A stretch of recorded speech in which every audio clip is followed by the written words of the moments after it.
I can move Got a lot Rick of down. And space. I can move down. Rick is moving down. Want me to? If you just move just slightly, that's Your it. chair. Not that I find you guys offensive. That's okay. You wouldn't be the first. Hi, Pat. How's Okay.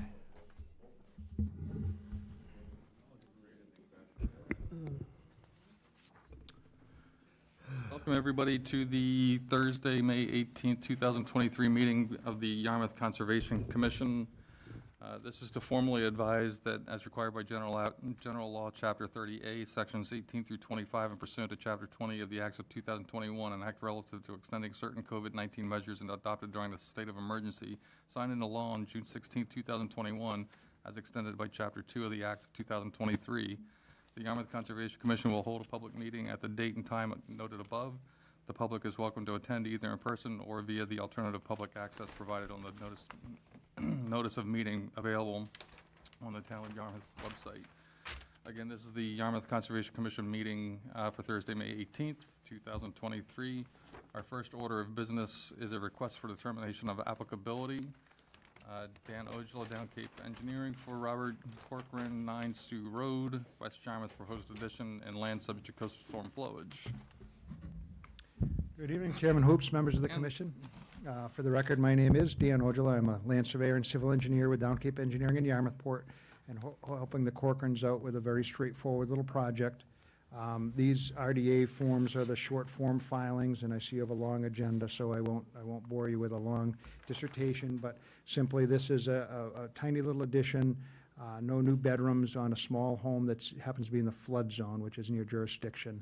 And when that happens, you just look to make sure that there's no unusual flooding effects or anything like that. Here, it's would be a flood compliant crawl space with a couple of smart vents. It's not going to displace any flood waters because it's a coastal area, and we don't concern ourselves with that. We are proposing a dry well for roof runoff, and I'd be glad to answer any questions you might have. The whole narrative goes through. There are no real specific performance standards in a flood zone, but again, this is a very small project, very simple, and it should be a straightforward RDA, but I'd be glad to answer any questions if you do have them. Thank you. Thank you, Dan. Questions from the commission? No. Anybody? Brittany, anything? Questions? Anybody in the audience have any questions or comments on this project? Anybody in Zoom? Raise your hand digitally if you do. I see none. If that's the case, then unless there's further discussion, would somebody like to make a motion for a negative 2? So moved. There's a second. Tom. Thank you, Tom. All those in favor? Aye. Opposed? Carries unanimously. All right, and I'll try and make it back for a late discussion. If not, I'll have somebody stand in on Zoom. Thank you. Sounds good. Sounds Thanks. good, Dan. Wow. That was quick. All right, next order of business is a continued notice of intent for SE 83-2391, Mark Burgess Shorefront Consulting for Aunt Edith's Road Association Incorporated, 0 Aunt Edith's Road. Proposed reconstruction of a pier and float system in the riverfront area, land under the ocean, coastal beach, salt marsh, land containing shellfish, and land subject to coastal storm flowage.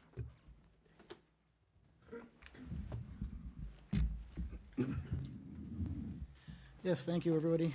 For the record, yes, I'm Mark Burgess of Shorefront Consulting, representing the Aunt Edith Association for this project. And there's several, sorry? No, you can introduce you too. I'm Steve Hathaway, Aunt Edith's Road Association. And there's several members of the association in the audience. So the first thing I want to remind the board is that this is a shared use facility that's shared by 7 families. So it's not your typical, I'm going to say typical shared use dock where generally it's just the property owners on either side. It's used by 7 families, so it's a very busy area in the summertime. So in the last proposal, there was some discussion, and because we asked for specific clarification from the board as to why the project was considered an expansion. The answer that we got back was because of the floats were being stretched out, less square footage but stretched out. So that was considered the expansion, which triggered, I believe it's special condition number 11 in section 1, that where the board wanted to change the outer platform to bring it more in, I'm going to say, quote, compliance. So we went back and forth, lots of discussion. It just seemed like that float arrangement was creating problems. So the proposal before you simply removed that from the project. We stick with the previously approved floats in the exact same footprint, exact same square footage. So no change to the floats, therefore there's no expansion. The association is still offering 3 changes to the existing pier that improve the situation.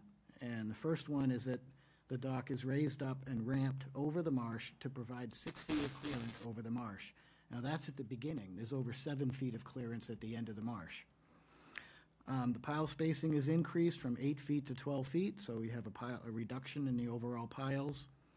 And this was a discussion item, but the voluntary contribution of $500 to the Rainforest Fund, I forget which specific one it was, is still being offered by the association.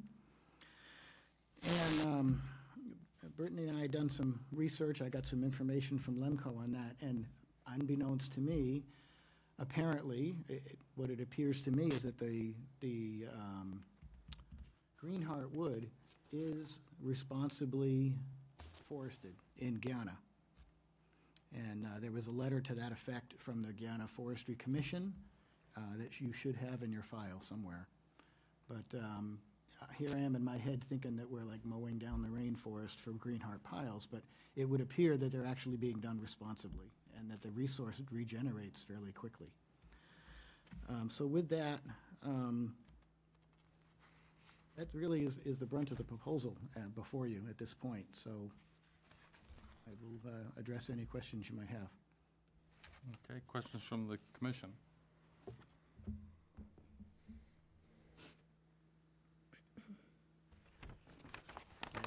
Mark, have we talked about spacing between the deck material and what we're using there? I don't see that on your notes here. The detail should show 3/4 spacing, 3/4 inch spacing.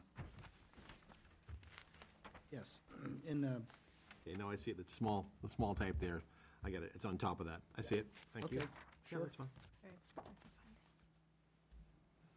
Anybody else? Brittany, anything? I just wanted to point out that letter from the Guyana Forestry Association. It just outlines that the forestry practices align with the standards of the Guyana forestry principles. I did not read that, I will say, and I'm not sure if you read that, but I don't think that means that it's necessarily sustainably harvested. It just meets the standards for forestry in the country of Guyana. whatever those standards might be. Whatever right? they may be. I feel like both of us should read that, but I did not have time to read them. No, and the article you sent me was very informative as to how it's done and that it is sustainable and all of that. I did briefly just breeze through that, but yeah, I don't have the time to absorb all of that either. But I was surprised at the outcome. I was pleasantly surprised. Thank you for pointing that out, Brittany. Anything else? So the only change from the plan previously from the hearing that I was not at to this one is that instead of the platform being 16 by 6 feet, it's the original size of 16 by 8 feet. Correct.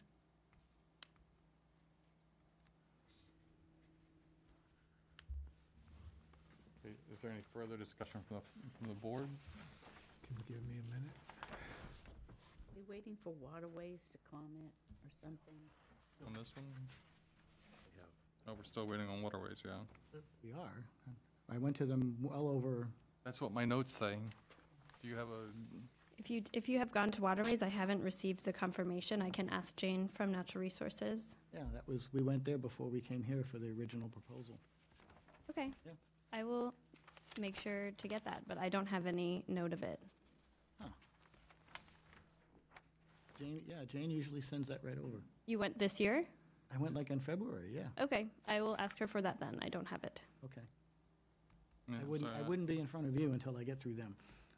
Yeah, I'm sorry, I don't see it in the file, but that's not to say that it couldn't have been. There couldn't have Just been don't have an oversight there, too. Anybody in the audience have any comments, questions on this one? Anybody on Zoom? March 22nd. See nothing from Zoom. Any further discussion from the board? David, do you have a Yes, question? did we get a letter from the butter? Was that this, for this, right? Let me see. Yes, sorry. So, yeah, there are some abutter comments for this project having to do with the, might be getting mixed up. Do we have that printed someplace? No, I think all the abutter comments were for the sailing center adjacent to a different project. Okay. So, Right. no, Oh, okay. I get confused. Because I don't have it here. no, That's another project. a different project. No abutter comments were submitted. Okay. Thank you. Okay, so is there any further discussion among the board? Would somebody like to make a motion to approve the project with special conditions and pending receipt of our letter from Waterways, but So moved. is there a second? Second. All those in favor, say aye. Aye. Opposed, say nay. Carries unanimously. Thank you very much.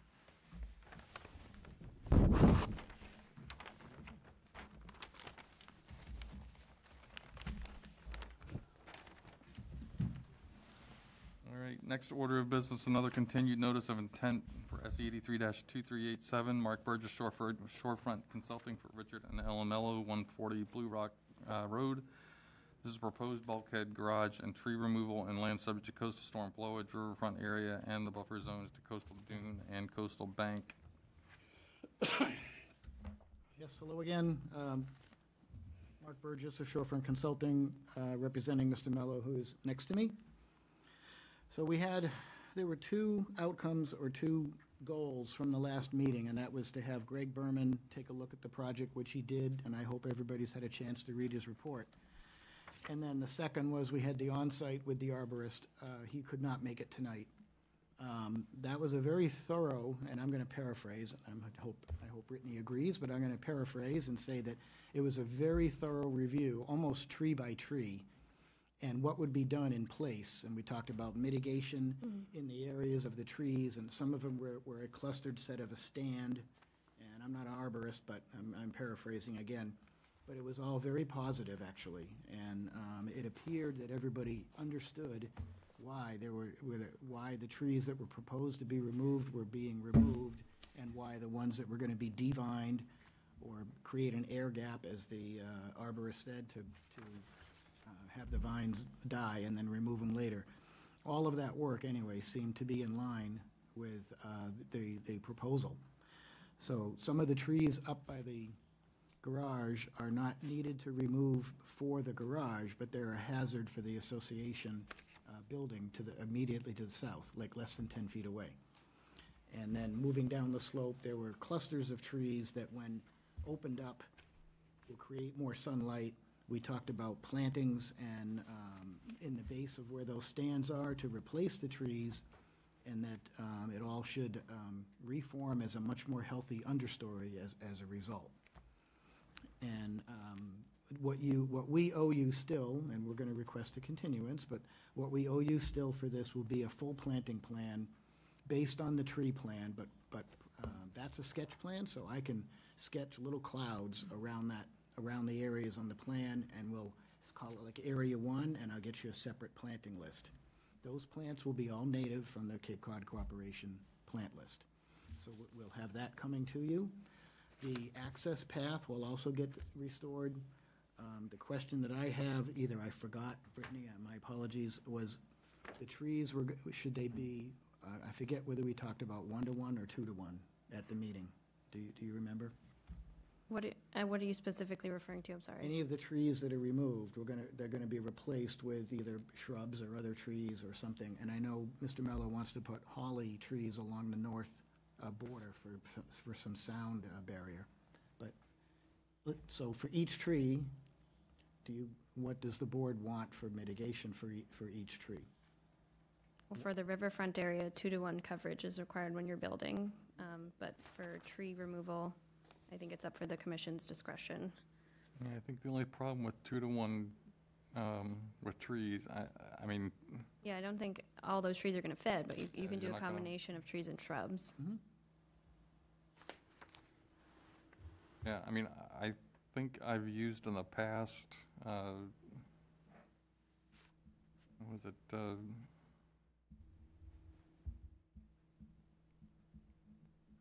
think I was substituting, I forget how it was now, 16 square feet of shrubs for, I better not say it, like, Sounds complicated. yeah,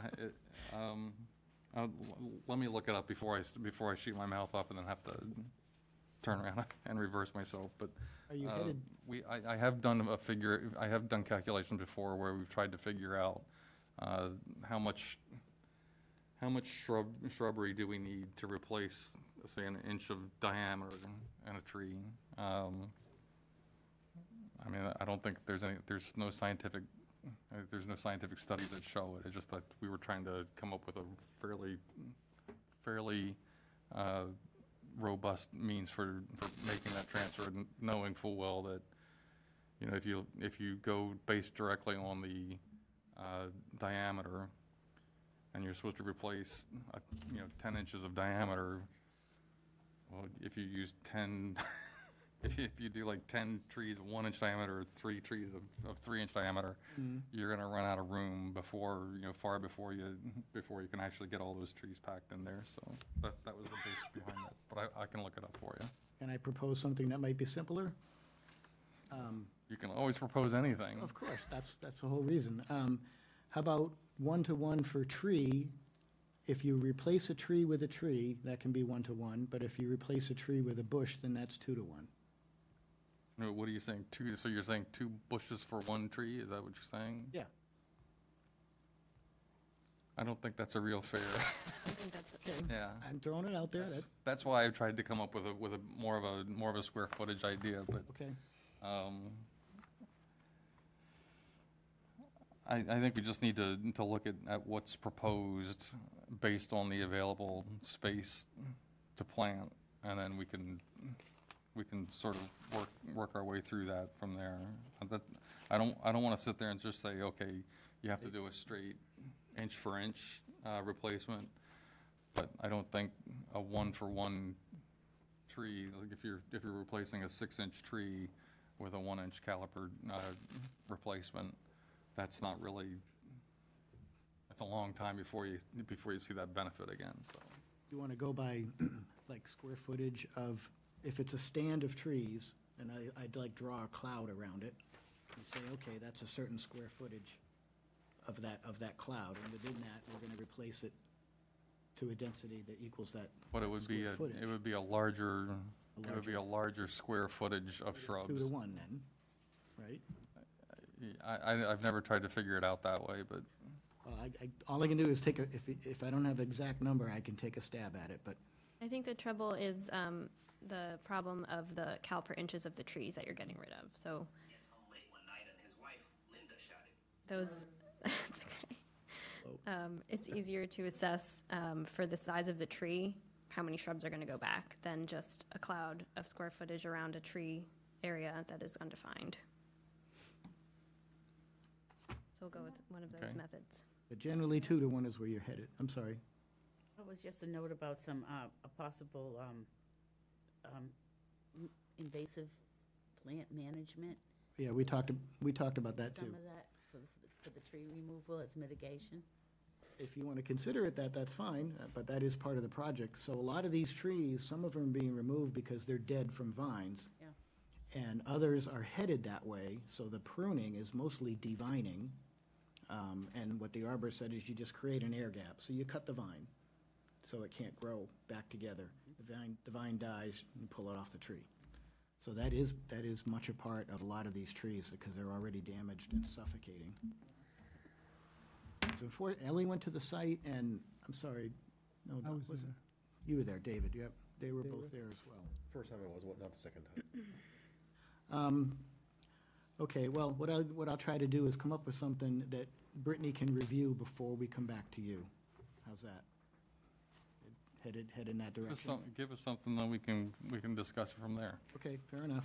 I'll see what I can come up with. But they will be all native plants that are either already there, and Richard knows them all, he's got pictures of them all, he can pick the ones he wants as long as it matches the Barnstable County list. Okay. So I'm past that one. The path will be restored, and we'll give you a list. We'll give you a special list a separate list for the path versus the clouded areas in the plan.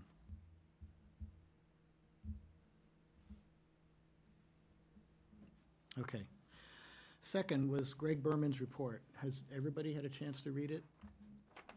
Okay. As usual, he's got a very, very honest and straightforward report. I respect his opinion. We don't always agree entirely, but he provided an alternative that I thought was very interesting and I think in some form doable. I have a question about balance, and I'll describe what I'm talking about. So he suggested that the wall only be 2 feet higher than mean high water. So that puts it at elevation 3.6, which is,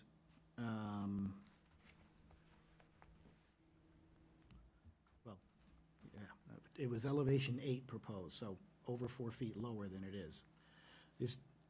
For me, there's 2 issues to consider if you do that.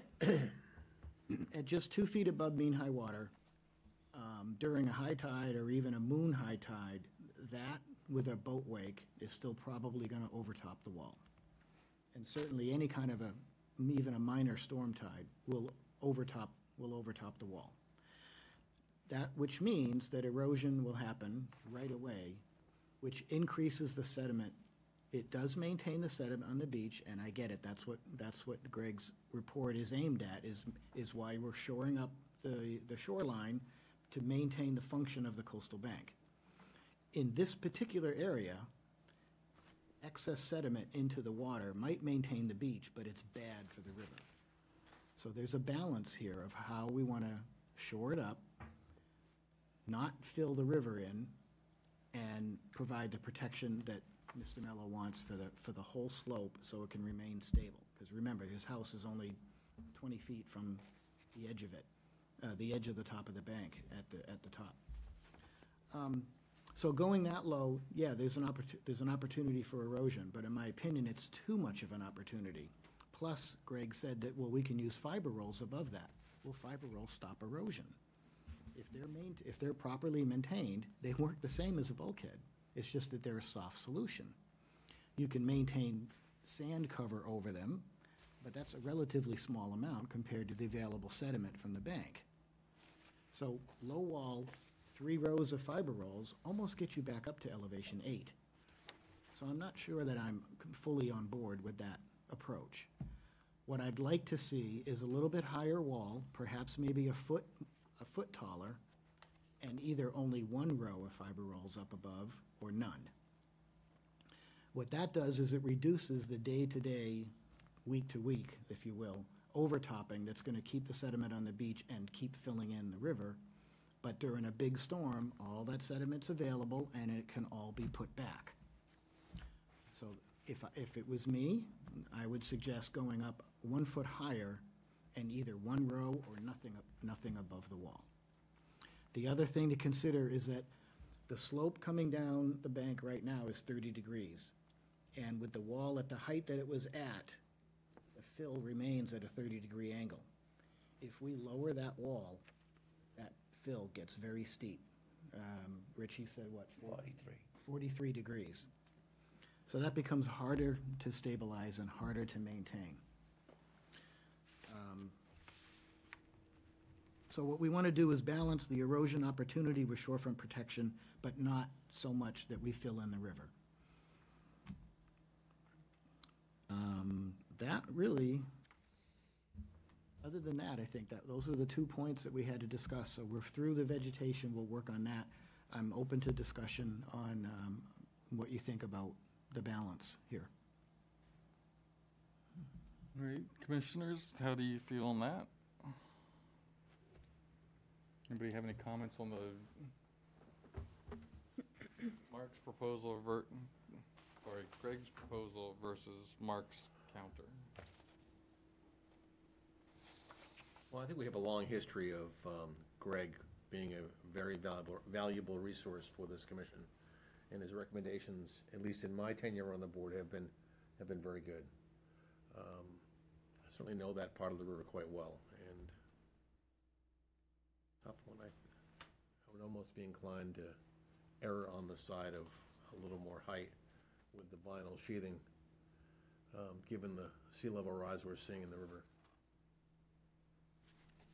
I think Greg's report took into account sea level rise. I know he did, and I have just recently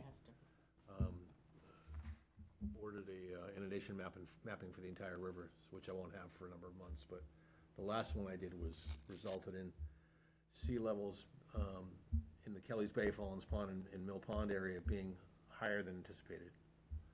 So, again, I don't have the information I need to really make a qualified decision, but that's my inclination. Do you think that's possible just because of the widening of the Narrows area? Yeah, the erosion there is dramatic.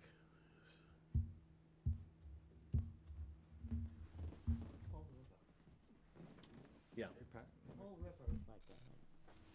I think the extra foot is not a bad idea either on the wall. So I'm clear. I'm going to ask Rick a question. I'm clear. So you're saying the extra foot, which would be Mark's? Yes, I think that the vinyl sheathing, 1 foot taller, would be a good solution. And was Mark's? So That's correct. Okay. With the fiber roll. With the fiber rolls on top, absolutely. Thank you, Pat. Paul? Yeah, there is a photograph on the last page of Greg's report that shows an area at 184 Blue Rock Road, which had fiber rolls installed 7 years ago. And I don't know, just from looking at that, it looks like it's holding pretty well. Does that photograph influence in any way, shape, or form whether the sheeting should go a foot higher or not? I mean, could the fiber rolls above a 2-foot wall hold? I think the fiber rolls above the 2-foot wall would hold very well because they would not be getting wet very frequently at all. The Greg's 1.5 foot to 2 feet took into account the wave action that area experiences, and they would only get wet during mild storms. So they wouldn't be getting wet even on a weekly, monthly basis. A little bit of a higher wall, they wouldn't be getting impacted as much. I think at the 3-foot wall, without having Greg's experience, the reason he suggested this 2-foot wall is that so that it would experience some wave action, even though it would be infrequently. Raising it an additional foot would probably eliminate any wave action except for severe storms. Okay. So it wouldn't be as much of a sediment source. Okay, and saying that, then you would agree with Rick's I think opinion? I would side with Greg, but Yeah, I'm sorry, you would what? both, they have different concerns. Greg is more concerned with the sediment supplied to the coastal beach, whereas the extra foot will eliminate any water coming into contact with the fiber rolls on most occasions and be less of a burden of expense to the applicant because the fiber rolls would be fewer. Okay. Anybody else?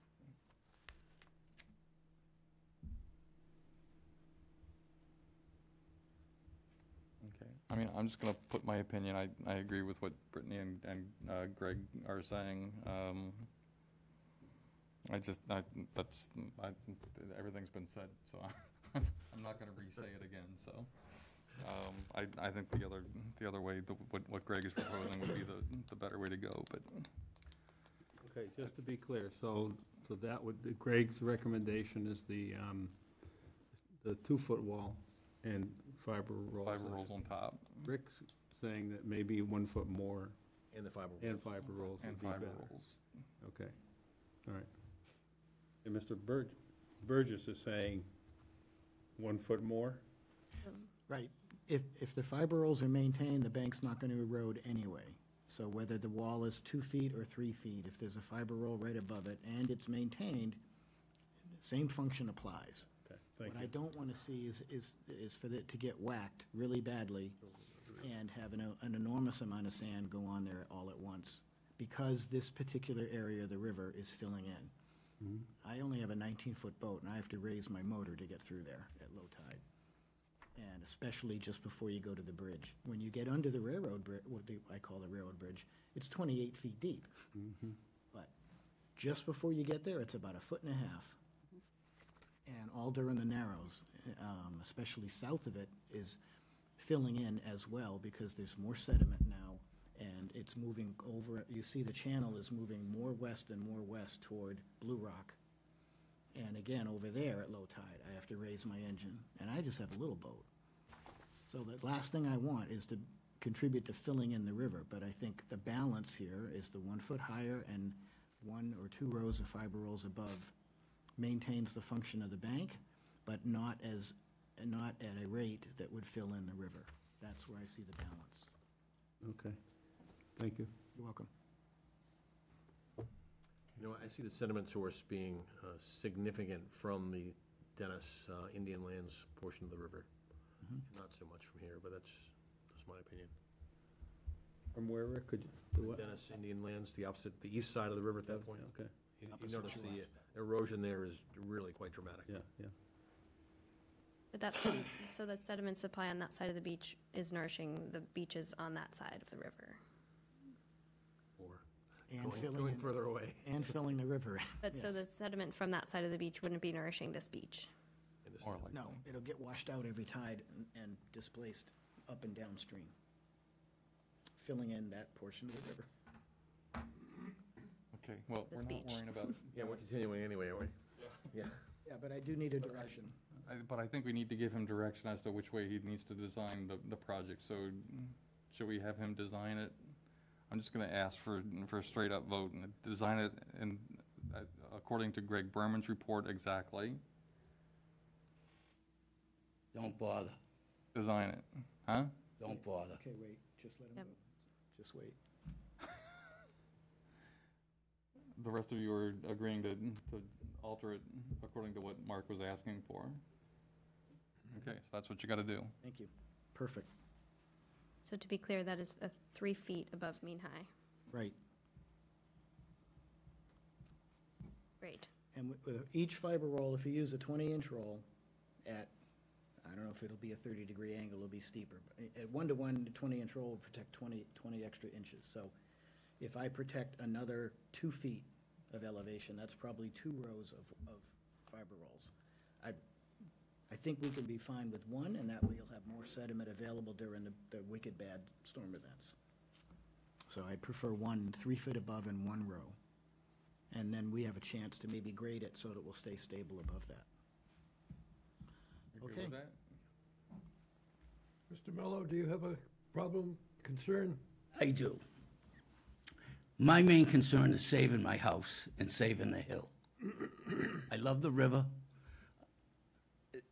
If we don't put the wall up 5 feet, I'm gonna lose the hill, period. I know Greg is a smart guy, but any more than a 30-degree slope, it's not gonna stay there. We're talking 40 degrees now. That's a huge difference when you drop the wall down a couple of feet. It's a huge difference. It's not gonna stay there. Oh, can I interrupt you for a minute? Go ahead. So the only way to correct that is to move the wall a little bit seaward. And if I move it now, and I'll explain this. So if you remember 172 Blue Rock, we were gonna put the bulkhead in its licensed and permitted configuration, but they said, oh, now you're converting land under ocean to coastal beach or something. And so we wanted to move it landward. That steepened that slope, and when Kelly looked at it later, her and I both agreed, like, that might have not have been the best solution. So what I can do is move the bulkhead ahead landward skirting right the mean high water line. I think it's about a foot landward of the mean high water line right now. I could move it just a foot seaward, and that will help diminish that angle. I mean, where are the, You're keeping it Area. at the high water. You would move it to exactly to high water.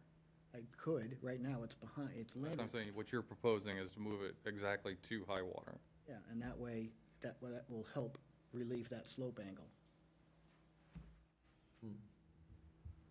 how far away is it right now proposed? At the site, it looked like the string showing the bulkhead is at high water, It's pretty close. so a few inches. I would say less than a foot. But if you don't think that's gonna make a big enough difference, then I guess what I want you to do is try and measure it and see what kind of a difference it's gonna make. yeah, I mean, that does make some sense, what you're proposing, but so if you look at the plan, mean high water at its closest point is still a couple of feet seaward. Where the section line is drawn, mean high water is 1.6. I have a scale in my bag, but on the plan, it's shown a little bit closer. So I'm gonna say, on the plan, literally, it's like a foot. So I think I could easily move the bulkhead seaward a foot and still stay landward of mean high water. I think that's Can we pull up the plan, please? Bless you. On the, well, so there's mean high water. That's the closest point, and that's a 10-scale plan. No, 20 in that, on that one. And then if you scroll all the way down to the bottom where the elevation detail is, the bottom left.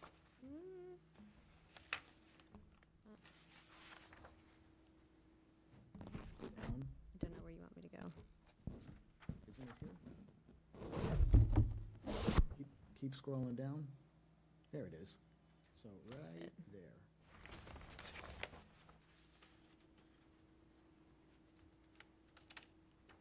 I mean, It's close, but it scales at about a foot or so. the wall is about a foot. By the time you put 9-inch sheeting and stuff, the wall is about a foot thick. So if I moved it seaward, 1 foot, I'd be out of mean high water currently, and that would relieve the angle a little bit. I'm happy to do that if you want to tweak it that way. That helps, right? Okay. But we're back to the 4 fiber coils on top of the wall? No. Just one? and Mark, if you could add detail about how you're going to anchor the rolls and the rolls on the end where it returns.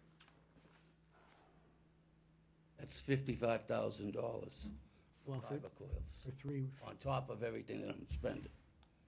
but not 1 row. That was, That was the 4 rows. right, so we don't have to do that. It's a burden on me, an additional expense that, on top of the lot of money I'm spending here, a lot of money. Well, it might, I know, I'm just been retired 15 years, I don't have unlimited resources. If I can make the wall so that it can be cantilevered instead of anchored, that'll make installation easier, and you'll save $11,000 on the anchors. So we might have to use a thicker sheeting, but I might be, if it's short like that, I might be able to do it cantilevered, and that'll help the budget. Can you, Okay. can you explain that, Mark? I don't know, I don't understand what that means in regard to a bulkhead. Cantilevered means no anchors to hold it back. It means it's stiff enough that it will resist bending toward The the ocean. bulkhead won't be anchored? Doesn't have to be at certain heights. Profile of the sheathing changes pretty dramatically. It might get thicker, or if it's short enough, that same sheeting, I had a wall that I designed over on Grand Cove, and it was initially designed about 4 feet high, cantilevered using the same sheeting that we have now. But that was a level bit, so I have to calculate the soil load on top too. Okay, But I think it might be possible, and if we do that, then he won't need to put anchors in. And it will make the job a little bit simpler and cheaper, because the anchors are like $1,000 a piece for 120 feet. Okay, Every 6 feet. yeah. Okay, any other, A motion to continue? yeah, and I need at least a month, trust me, with what I got going on. When is your next available? One moment. It's June 15th or July 6th. Nobody's going to be here on July 6th. I'll be here. Me too. I won't.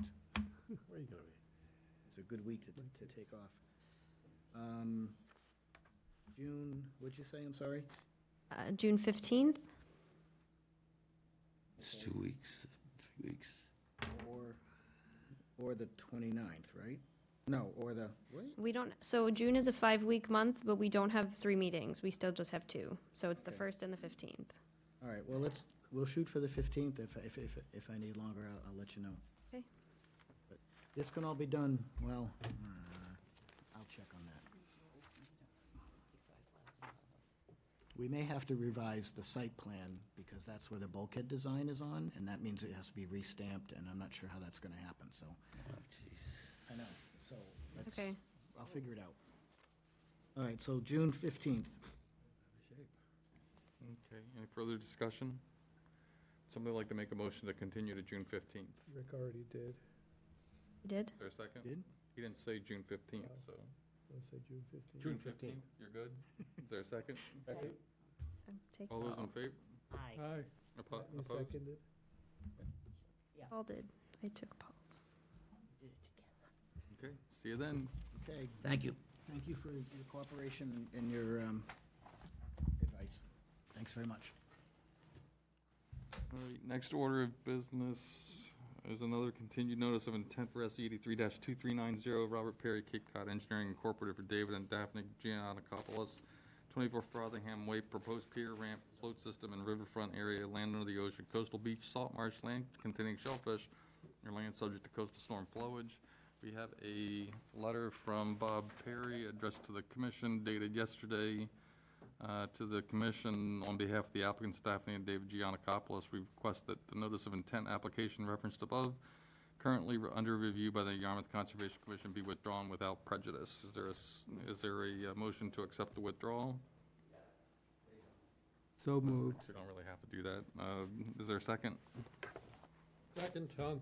All those in favor? Aye. Opposed? All right, next order of business is another continued notice of intent for SE 83-2378, Bob Falzarano, Fraser Construction Company Incorporated for Jeffrey Gabriel's 18 Rhodes End, proposed removal and replacement of 21 by 10-foot deck with 21 by 12-foot deck in the buffer zone to a bordering vegetated wetland and freshwater pond. Evening. Good Good evening. afternoon. How you guys doing? Right. Do you have the plan in front of you for the mitigation? Did I? We do. All right. I need to know your name, I'm sorry. I'm so sorry. Need to know your name. Oh, Bob Falzarano, Fraser Construction. You guys requested some mitigation plan. We had gone back and forth a couple times with Brittany. The actual original plan was 168 square feet. This is quadruple the amount of overage on the deck, which was 21 by 2. It comes out. We propose 18 low bush blueberry bushes, 2 feet by 2 feet, planted 2 to 3 feet apart in that area. Other than, I know that's a, All right, thank you.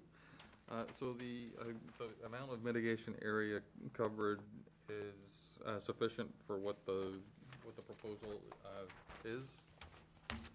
a bit over 203 square feet, I believe, is what we've got here on the Yeah, and area.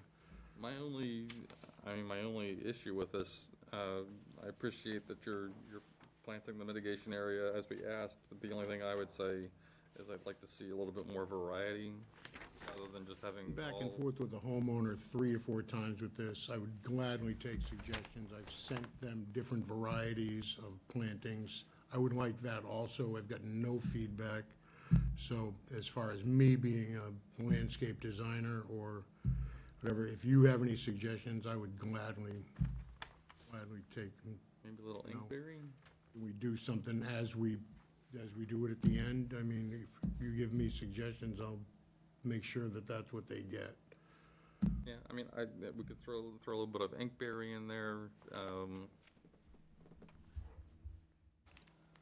Say it again, If there's sir. something crazy, you could throw beach plum in, but it's not really the right area, I guess, but Native? I'd really rather not see any creeping juniper, but. Yeah, I'd say add a little bit of inkberry, what else, could you do clethra there? I mean, I don't know if I'd. put Maybe clethra sweet there. fern? Hmm, Sweet fern? sweet fern, there you go.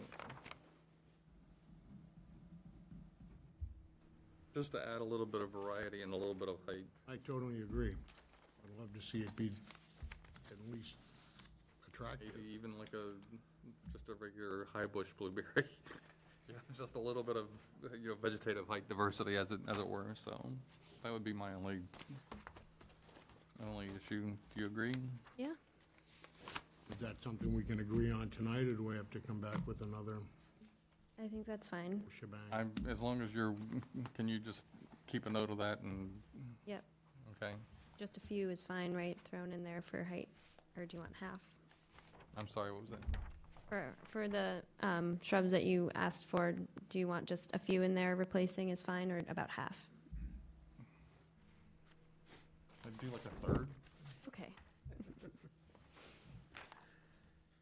just to throw a little, It'll be spice it up a absolutely. little bit. I totally agree with that. Thank you. Okay. All right, is there any Been further back and discussion forth from with the these board? guys. No.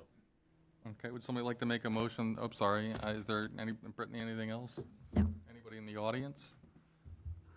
Anybody in Zoom have any comments on this? Raise your hand digitally. I see none. Unless there's further discussion, would somebody like to make a motion to approve the project with special conditions? So moved. Is there a second? Second. Oh, Paul. Okay. All those in favor? Aye. Opposed? Carries unanimously. All right, there And you go. Thank you, you. sir. Thank you, Brittany. We will be back in touch with you. You too. Good Dean, I night. said hello. I will. And you are? Rick Bishop.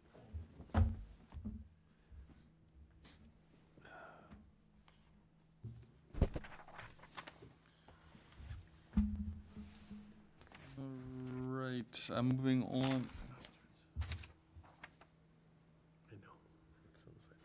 How odd. Moving on, continued request for extension. First one is SE 83-2230, 28 South Shore Drive, Red Jacket Beach Resort, nourishment and raking. I think you can take these all together if you'd like. All of them together? The three of them have the same expiration date. All right, are all first-time extensions, or, They're first-time extensions. well, let's just do it all together at once then. But they do have natural heritage comment, which expires prior to the 3-year extension, so it would be extending to May 22nd, 2025.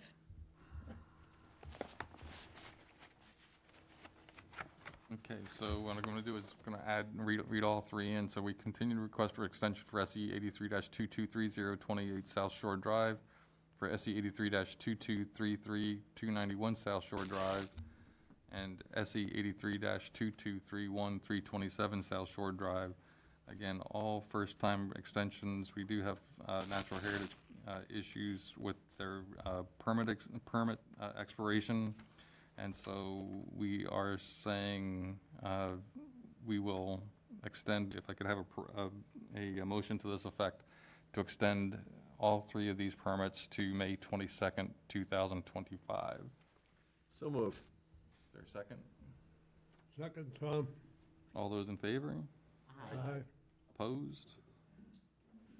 Carries unanimously. Thank you. There you go. You didn't have to lift a finger on that one, right?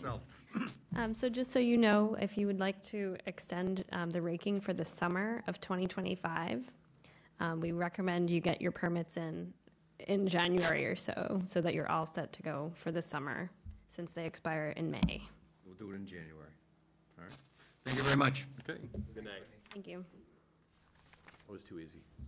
Who made the motion on that? I missed it. Greg, thank you.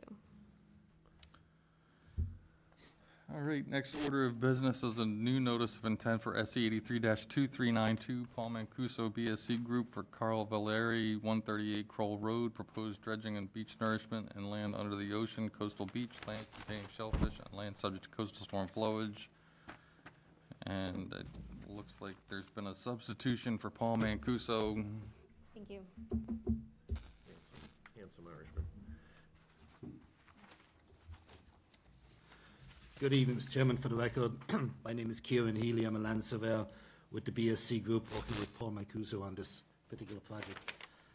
What we are looking to do is to dredge an existing creek that was previously dredged.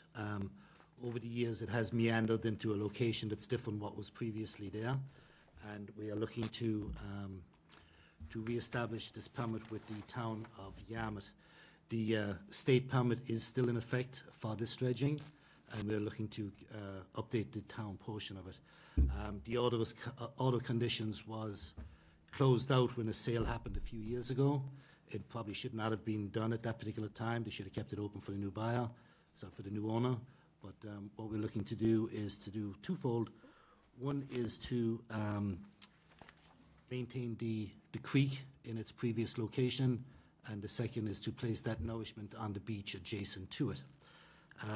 Over the years, there's been a lot of filings on this property, and there are some notes from Greg Berman back in 2016, which I think talk specifically to a lot of the items that are going on out there. One in particular is that recommending the dredging from the sand mitigation across the channel, because it could plug up the channel, affecting over 6 acres of wetland if this particular creek wasn't dredged and maintained. Maintenance dredging will also keep the inlet in a fixed position and reset the time on the channel meandering. This would allow prolonged time between dredging events to do it in this manner. And then the site would be best managed cooperatively. Dredging the inlet could be performed in conjunction with beach nourishment. With a larger project in Higher Beach, the channel might last long off the desired location. Dredged sand is likely much cheaper and more compatible to the beach than sand from an upland site, and we agree with that, but just in certain occasions there might not be, the creek itself may not need to be dredged, and in the event that is the case, we just like the opportunity to be able to bring sand on to the property. And I should also note that the owners of the adjacent property are here with me tonight on this as well. So other than that, I'd be glad to answer the questions that you may have. Okay, thank you, Karen. Questions from the board?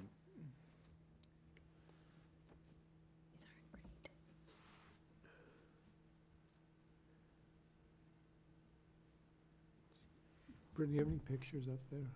Hmm? Do you have any pictures? They're not great photos. I was going to go and try and find the aerial images showing the change. If you would. And if maybe I could just explain a little bit on this right here, in that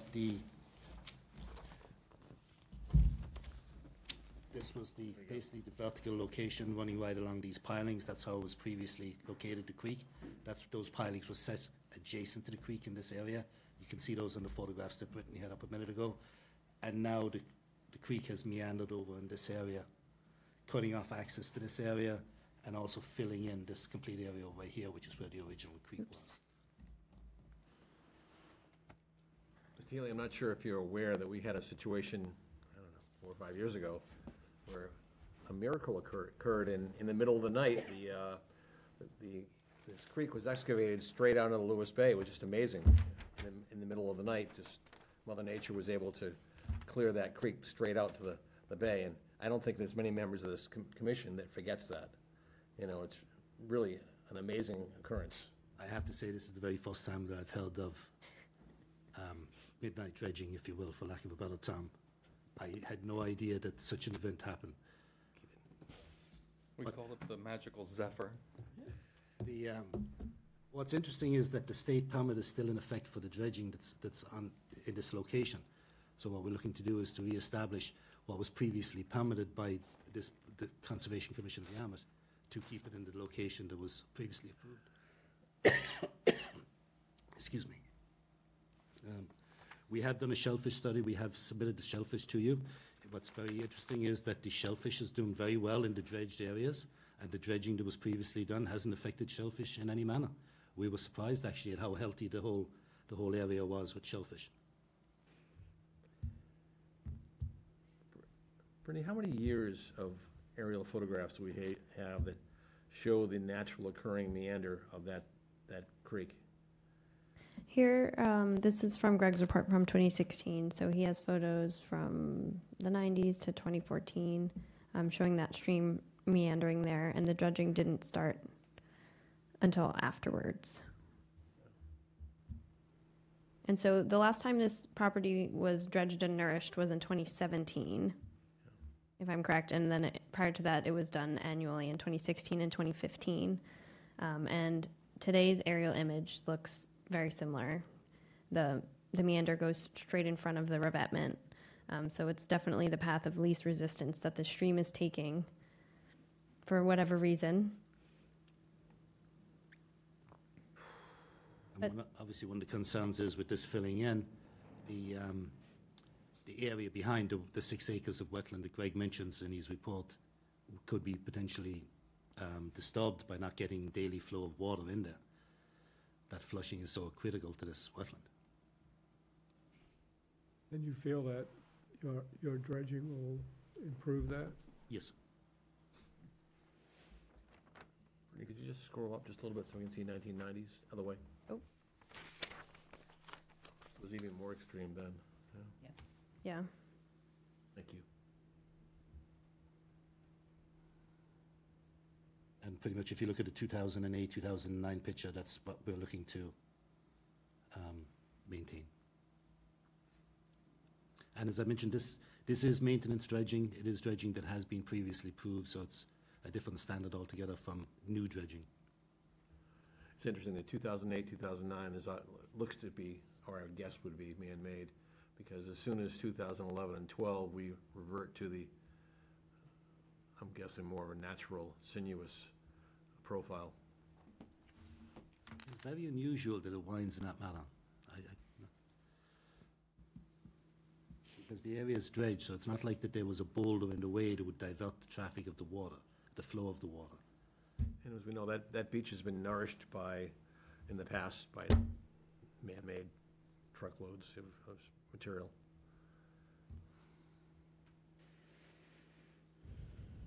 What are they, excuse me, what are they attempting to accomplish ultimately by this dredging? They to retrieve some of the lost beach area? A part of it is, definitely a part of it is retrieving some of the lost beach area. So you don't have to cross the creek necessarily to get onto the beach. That's definitely a portion of it. The second portion of it is to maintain the creek so that it flushes better than what it is doing right now. Because as it meanders, it flattens out, it shallows, the depth of the water shallows, so you don't get the flushing that you would when it's a little bit deeper. So there's two components. Most definitely there's better access to the beach and maintaining the beach, but also better access for the water into the 6 acres at the rear. The path of the creek has been going on for millennia. So I don't know if man-made action is going to do much to improve this. Also, if you look at the overall picture from Great Island to Englewood Beach, that is the curve where the confluence of a significant amount of current ultimately acts. And no matter what we do, nature is going to do what it will. And I don't disagree with nature will do what it will, but you know, one of our concerns is if that area doesn't get the flushing that it deserves, that 6 acres in the rear could be destroyed. if it doesn't get that, the tidal water. And when I say destroyed, it means it wouldn't get the daily influx of high tide You're to get talking into, at the, behind this particular location, inland. yeah, up towards the road. Up towards the road, yes, inland. So one of the reasons for doing this is to keep that tidal water going in and out of there on a regular basis. daily. But we're doing something artificial to maintain something that has taken care of itself for years. That concerns me. I guess the other way of looking at that is if you leave it alone, then it takes a certain type of habitat out, but I guess it also makes room for when we have sea level rise. You could start saying maybe marsh development, that sort of thing. So it's just another way of thinking. Thank you. I'll go to Paul first and then David. Yeah, so in this area, things have been done to provide for flushing in the past, right? Yeah, this has been dredged. Yeah, numerous it's been times in the dredged past. before, and so there was some questionable activity around the dredging in a while back. But the fact of the matter is it more beneficial to maintain what has been created and allowed over, many years, right? Or to, again, leave it alone, and then a new kind of a dynamic occurs. So, there's houses, I was there a while back, I think. I remember seeing that big ditch in there, but there's houses back there, like closer to the road and everything, right? Correct, and there is one right adjacent to this area. And so they're impacted by the fact that you don't get the right kind of flushing with whatever they experience out in front of their homes or whatever. Correct. And that's problematic. As it to them. meanders, you don't get the same type of high tide, low tide getting, high tide getting in there. Yeah, and so those are private homes, and this is a private beach. Yes. Yeah, and so, just in terms of maybe some of the things Tom was bringing up, is it more beneficial to that whole area to allow the flushing, or is it better to the whole area to cease doing what has been done over the past many years? Sometimes, to me, these answers are hard to kind of come up with, and I would enjoy hearing from Brittany about it, I think. Happy to. I think one of the biggest components of this project is that at the moment, I don't believe that it meets the performance standards of a coastal beach and land under the ocean, which one of the provisions is that it does not impact the alteration of water circulation. And this definitely would impact water circulation at this site. I think that in addition to that, it is dredging and nourishing that don't fall into the two categories for the DEP beach nourishment guidelines, which would be for storm damage protection or flood control, or beneficial use of dredge material from a nearby navigation or access to docks and piers project. I know this is use of dredge material from this particular area, but it's not for the benefit of navigation. It's just for changing the shape of the stream and the beachfront, which I think the commission is kind of unclear why we're wanting to do that. If I could just mention that there is a state license to maintenance dredge at this particular location in effect right now. So it did meet the performance standards. This is not something new that we're looking to create. This is something that met the performance standards and still currently meets the performance standards because the license is still in effect with the state level. An order of conditions was looked to be closed and a certificate of compliance was requested on this that probably should not have happened a few years back. But the state license is still in effect to do this dredging. If it was not, it was adverse to the state regulations, that permit would not have been issued.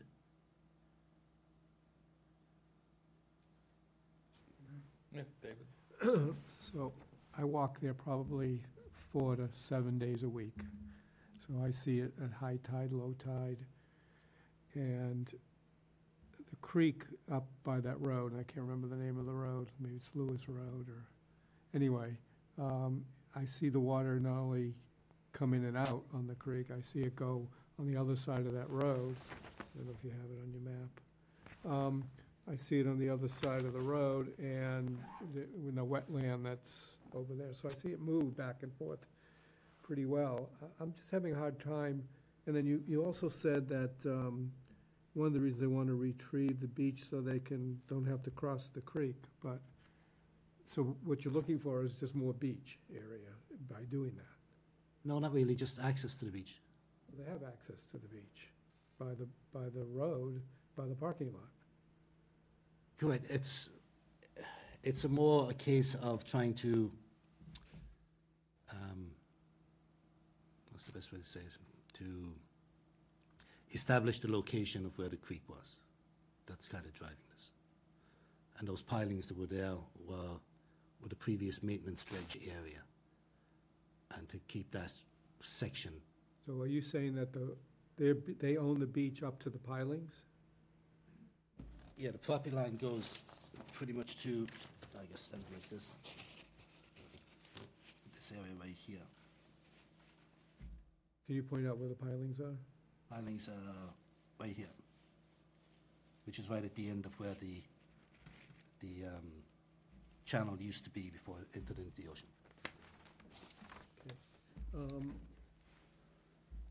When it was dredged before, didn't and you kind of, for lack of a better term, straighten out the creek when they dredged it before, correct? Yes. And what year was that?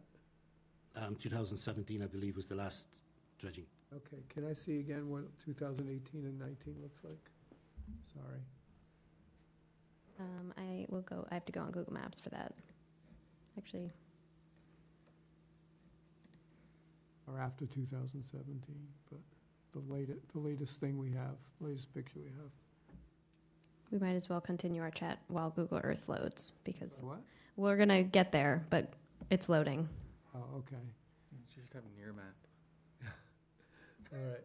Well, my question is, isn't it just going to go back to the original meandering, and we'll be sitting here X amount of years later, you ask again to go straight? I'm having a hard time with changing nature, I guess, and I think that was Tom's point. So I just wanted to say that. I don't see the flow that I observe unscientifically changing that much over the years I walked there, which is, again, 3 to 5, 7 days a week. Oh, there, okay, so you can see where the creek goes up into that road above to the right. It is definitely a tidal creek. I mean, I see it low tide, I see it high tide. I don't know if, Tom, you've been by there, but. Sure.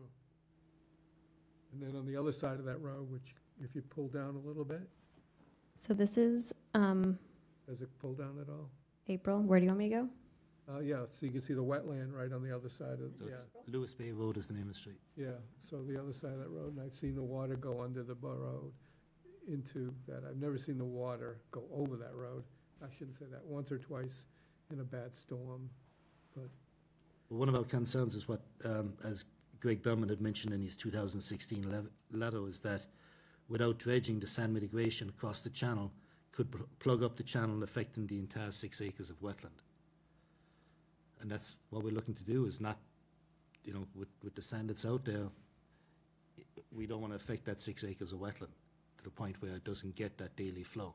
Yeah, it's natural evolution, things will change, things will happen in there, but right now that's a pretty damn nice area, and we want to maintain that 6 acres of wetland that's in there. And one of our concerns is, if this gets blocked up and you don't have the daily flushing, what's going to happen to that area?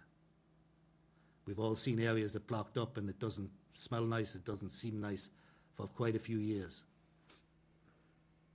If I can ask another question. So just using that picture now, I could see where the creek is, yeah, And so there's discussion here about, well, you know, what does nature want to do with that creek?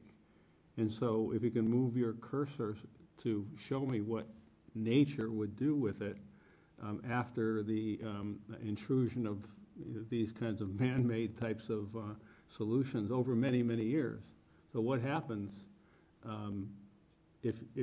what would happen to that besides the fact that water potentially could be blocked from going up in there? And then you, as I think Kieran is saying, you're losing that wetland, no? So it's is it a corrective action to let it, just let it be and see what happens with, quote-unquote nature, or to maintain what has been maybe erroneously, implemented in that area for many years now? That's what I kind of don't understand. So here's from 2015. The dredgings took place in the summer. This is from May. You can see the silt fence is in place for the work. Yeah. This is still in May. This is the next year, in 2016. The dredging has been done. Here's where they dredged. Yeah. It's still pretty shallow in all of this area, and we still have that current coming up. And the sand is being transported from down here to up here. Okay. And that's what Greg has in his report. That's the direction of flow in this area, which is different from other areas in Yarmouth. This is in October of that year. And this is 2017, right before they do another dredging. Okay. Google Maps is not consistent. This is February of the next year. So they did the dredging that summer. This is high tide, so it's tough to tell. But the stream is still going, it's moving northward. Even the same year that the dredging was done. So it opens up the area right in front of the beach in a way, as opposed to up. Right, the natural tendency of it is to go, I don't know what the direction is, but as I'm looking at the picture, to the left, right? Yeah. So what happens when you don't do the dredging? Is it gonna go to the left again? Yeah. It's gonna be slowed down, and it could potentially be blocked. It hasn't yet. So you think it would, no? If I could, just to say, Yeah, sure. the reason it hasn't yet is because we have a maintenance dredging effect and we have been dredging it.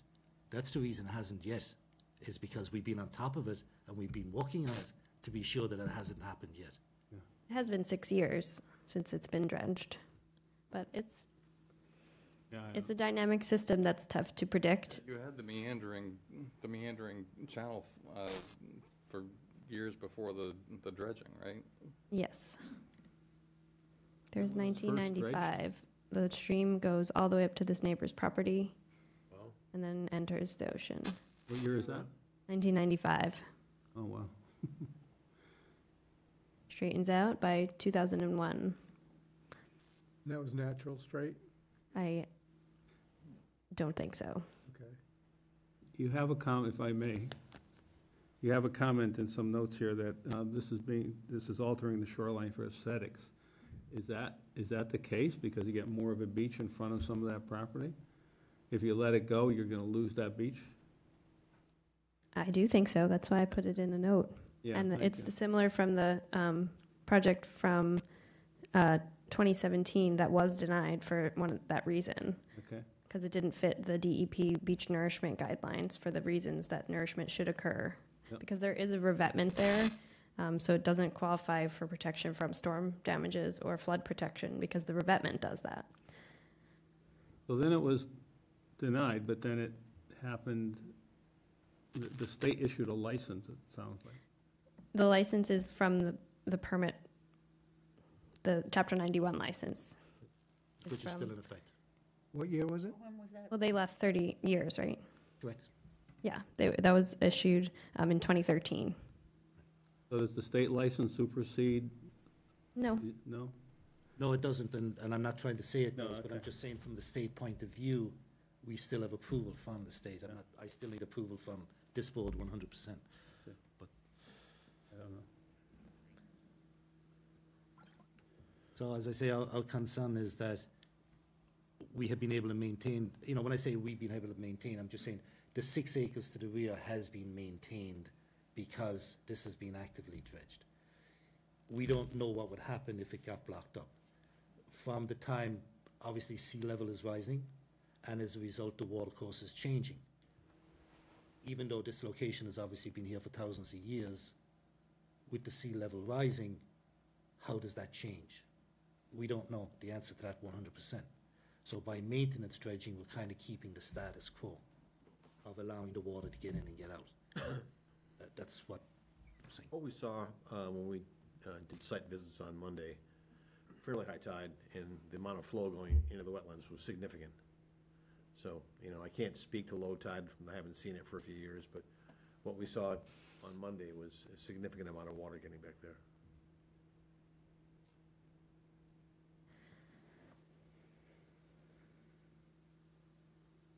Any further discussion right now? Brittany, anything else? I do have a couple more comments. If the board does decide to issue this permit, I think it would be beneficial for us to see the beach profile for the nourishment, because the only thing on the site plan that's provided is the aerial view. Usually with nourishment projects, you have the beach profile and where you intend to put the nourishment, correct? This natural heritage habitat as well? Natural Heritage, it does not have, it wasn't submitted to them. I think the area that's Natural Heritage is like this tiny, teeny little corner, and it's not shown on the map, but I don't know if it intersects your project area, if you're willing to avoid it. We're willing to avoid it. If that was the case, we're willing to avoid it. Okay. So the beach profile, I think, would be, would you like to see that if you do decide to move forward with this? I think that would be helpful. You should definitely include that Yeah. with any kind of dredging nourishment. And a maintenance and monitoring plan to show how the area is reacting to the nourishment in the future. Because if that was provided on any of the other permits, it would be much clearer what we should do now.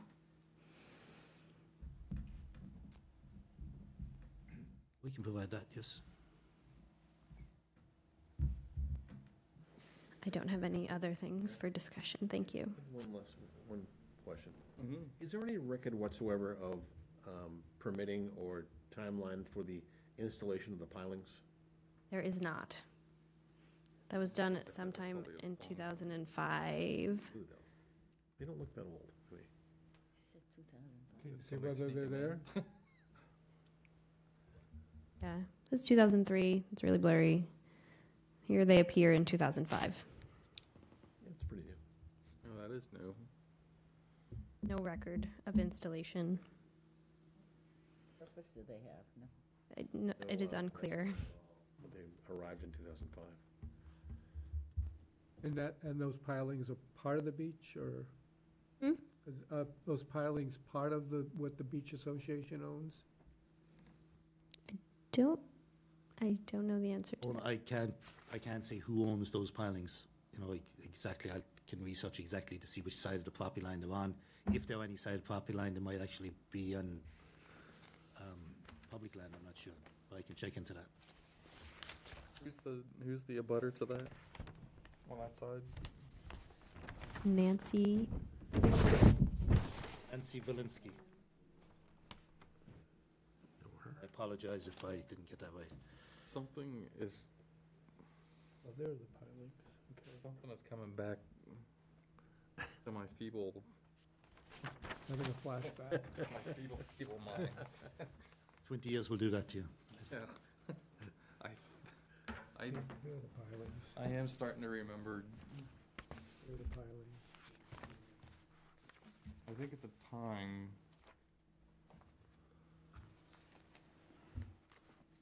somebody had proposed that, didn't propose it to the commission, but proposed that the reason they're there is, again, to mark some sort of, an attempt to mark or keep people from Trespassing? transporting back and forth, a privacy issue more than anything else.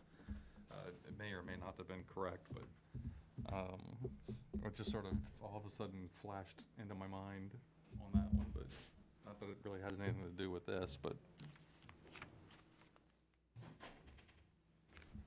Is there anybody in the audience who has any comments or questions on this one?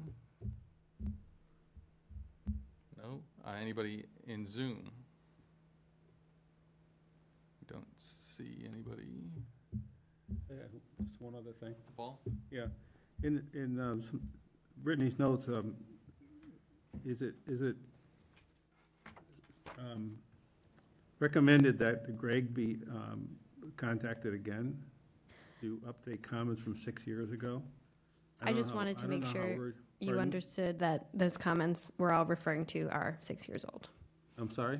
I just wanted to make it known that the comments we're talking about, Greg, are from 6 years ago. So if there were any changes to the site, which there likely have been, they may need to be confirmed. And there's a sentence that says it does not meet the performance standards as noted in the denial of 2017. That is my opinion, yes. All right, so if it doesn't meet performance standards, then how could we possibly approve it? Well, performance standards for the sand being put on the beach. Okay. In that manner, but what we're looking to do is to, one of the town's recommendations is to take dredged sand and put it on the beaches. So we're looking to dredge that creek and put it on the beach. Okay, all right. And so at no point in the future would you want to do nourishment from upland sources? I thought that was part of your... That's our request, but if the commission feels that that's, should we say, too much for the commission to recognize, then obviously we'll have to pull back on that. But we would like to be able, in the event the creek is working fine and it doesn't need any dredging in a particular year, then we'd ask for the upland sources. But I don't want that to be the reason that we can't go forward, if the commission feels strongly about that particular item. So you're saying if the nourishment component is removed, then we don't need to discuss things with Greg. We're gonna get his opinion, right?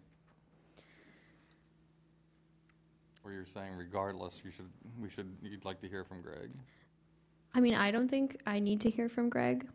Okay. I just wanted to make sure everyone knew those comments were old. I think the nourishment issue is a big part of the reason the project got denied in 2017, but I'm not sure that that is the only issue. Usually the nourishment for beaches is placed above mean high water. This is in the intertidal zone, and that's big. That's a big deal. Sure is.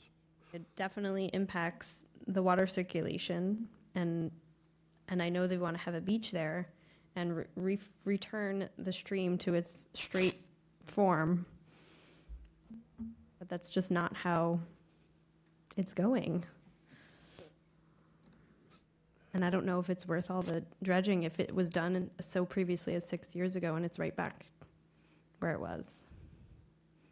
Yeah, I mean, the nourishment component has, that's, I guess that is my biggest concern of this, although I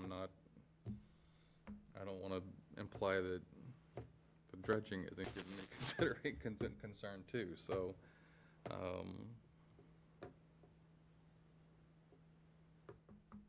how does the board feel? Would you like to hear from Greg and get Greg's opinion first before you go any further? Make any further discussion or decision? I just want to be clear, Greg's Greg's opinion is just on beach nourishment, not on the dredging. It would be on both. I think Would be on both? Yeah, I think he would do both then. And I would like to hear that. Yeah, I think more work has to be done on it because it is a little bit confusing in a way. So, yeah, I'd love to hear from him again. I'd enjoy hearing from him, even though I think my mind is made up. Hopefully that's a positive. I'm not sure if you're reading everything right there, though. Again, just to leave you on, obviously I'm going to be looking for a continuance so we get a chance to do this.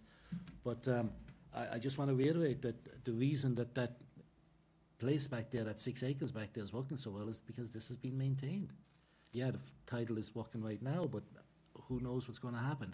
It's been very successful. That's a healthy 6 acres of wetland back there because it's maintained. And we have an opportunity, just as I say, all we're looking to do is keep the status quo, maintain an area of creek that was previously dredged. We're not looking to do any change to that dredging. We're just looking to maintain what this Conservation Commission and what the state issued permits to do. So it's not new. Please don't go away with the impression this is new dredging. It's not. We have full licenses to do all this work in the past. What happened in 2017, the midnight dredging, I can't speak to. I wasn't aware of it, but obviously it's something that, you know, is a rub against the commission, and I don't want to be in that position. Never have wanted to be in that position, but all I can say is we're looking to try and do everything correctly with the approval of the commission. That's why we're here. If I may, one more time, sorry. If this was approved, the dredging was approved and so on, when would that take place?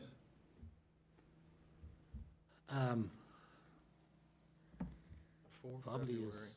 Yeah, I mean, It's a small window. After November. There are certain timeframes associated with different things, with any type of dredging project. I guess I asked the question having to do with the urgency, because if it's not something that has to be done tomorrow, so meanwhile, we can get information from Greg Berman and also have plenty of time to either approve this project for February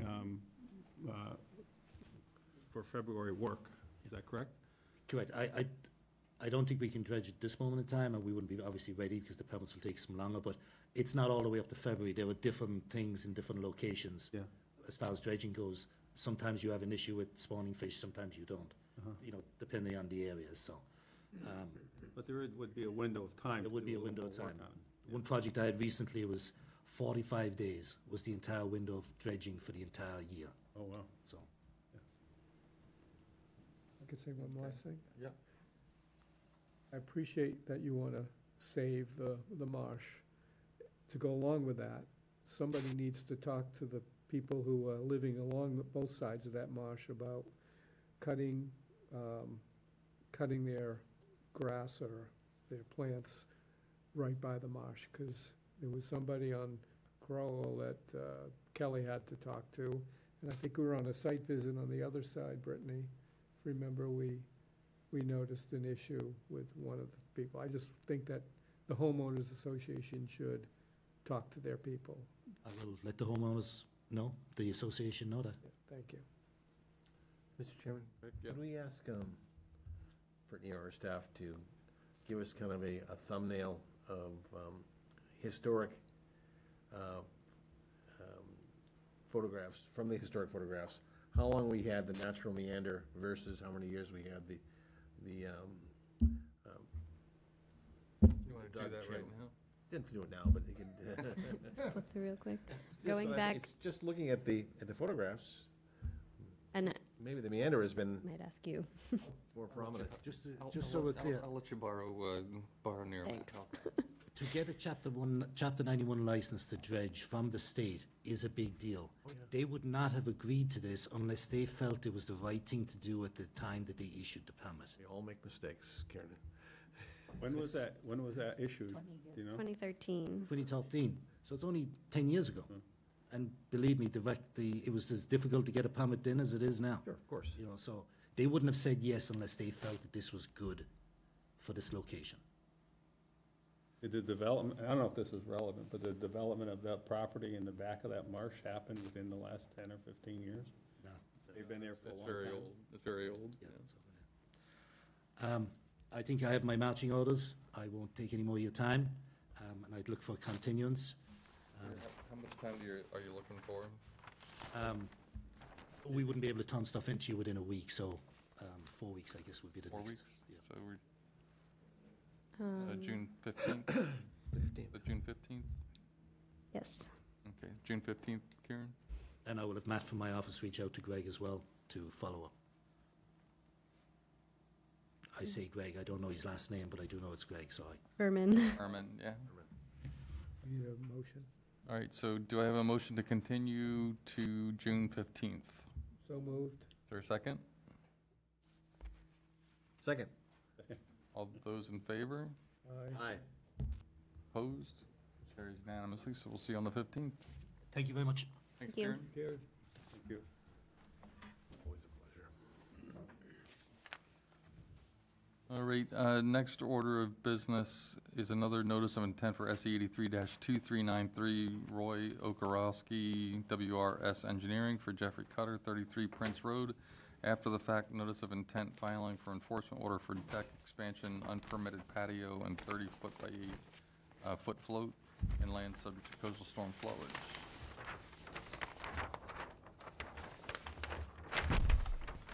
Good evening. You just want to describe the project? Introduce himself. State your Yes, name this is Roy Okrowski. Can you hear me? I'm sorry. Why is he, What's why are his you first here? name? Royal? No, Yeah, Roy Roy- Okrowski is on, Yeah, is that his name? that's the representative. Why is he here? Mr. Okrowski, why are you not here? I was unable to attend in person. I was told by one of my staff that I could run the meeting over the Zoom and not in person. If that is not appropriate or allowed, I will just continue the hearing. Yeah, no, we require that the consultants appear in person because we often times have issues with hearing with audio and video. And just to let you know, we're definitely having some issue trying to hear what you're saying, so. All right, I would just like to continue then. If that's all right. Okay, so we'll go to the first, it's June 1st? That's fine, thank you. Okay, so do I have a motion to continue to June 1st? So moved. Second, Tom. Thank you. All those in favor? Aye. Opposed?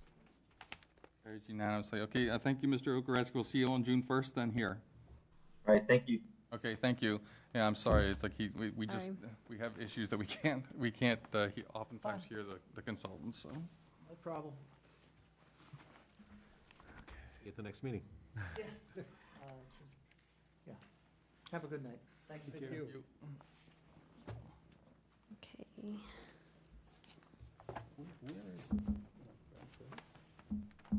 Yes. River?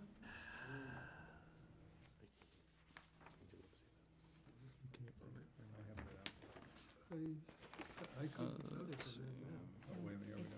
The road. This is Malfa Road. All right, the next order of business is notice of intent, Gene Duff Still, Cape and Islands Engineering for William Mackey and Lucinda Albrecht for Malfa Road, proposed beach and dune stabilization and a coastal beach, coastal dune, and land subject to coastal storm flowage.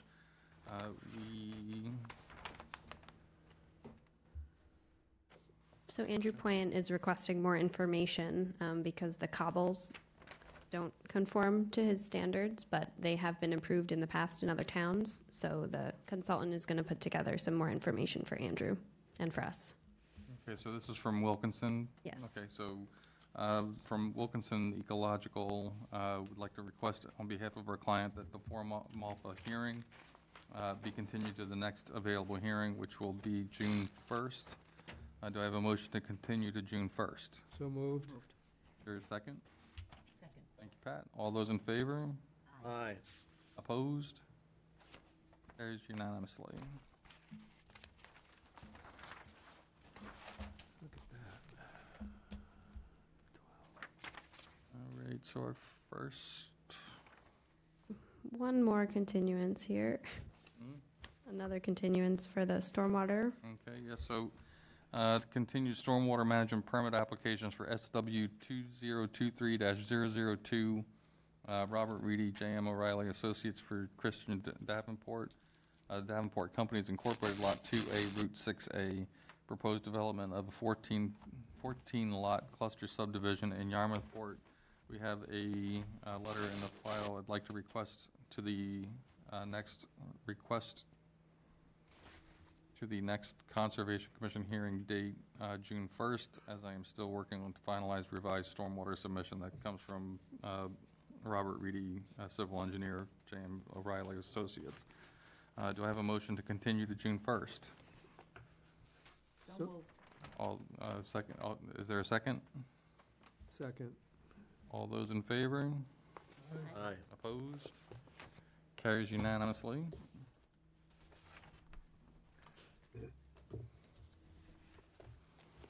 All right, next order of business is another continued stormwater management permit application for SW 2023-003, Emily Williamson Shive Hattery Incorporated for Jason St. Martin, Eversource Energy Incorporated, 484 Willow Street, proposed emergency use parking lot and site improvements for energy emergencies and storm response vehicles. And Brittany, I understand everything has now been brought up. Yes, and she is here on Zoom if you have any questions, but they've been through the peer review process with our consultant, and they have deemed it compliant with our stormwater management regulations. Okay, then that's all. They're online as well. Yeah, I'm not going to let her speak, though, if, Okay, I don't think there's anything to discuss. yeah. Okay, anybody have any questions? I just want to get the wording right. So they were deemed in compliance with, Yes, their plans are in compliance with our regulations. okay. Okay, would somebody like to have a motion to approve the stormwater management permit? So moved. Is there a second? Second. All those in favor? Aye. Opposed? Carries unanimously. Ooh, You actually get to sign one. Here you go, sir. Thank you.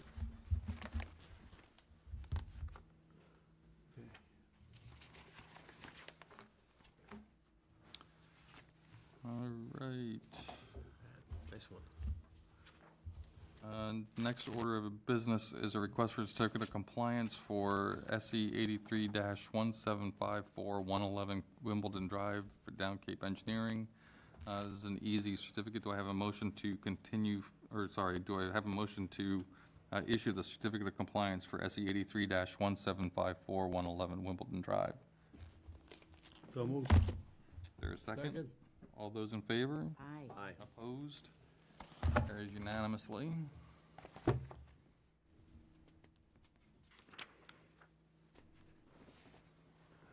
All right, so Dan says he's going to be back, or somebody else is going to be back, right? Looks like Danny's online, if I read that right from this far. Where are you seeing that? Dan Gonzalez, Yeah, Alan and Jeff, he's the first one, I think, right? He works at Down Cape, Emily, right? Danny Gonzalez does, yeah. Yeah, there he is. Dan Gonzalez.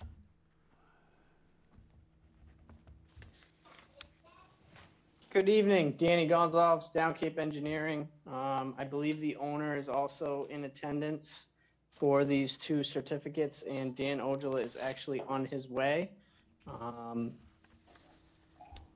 Be happy Okay. to try to answer any questions that you have.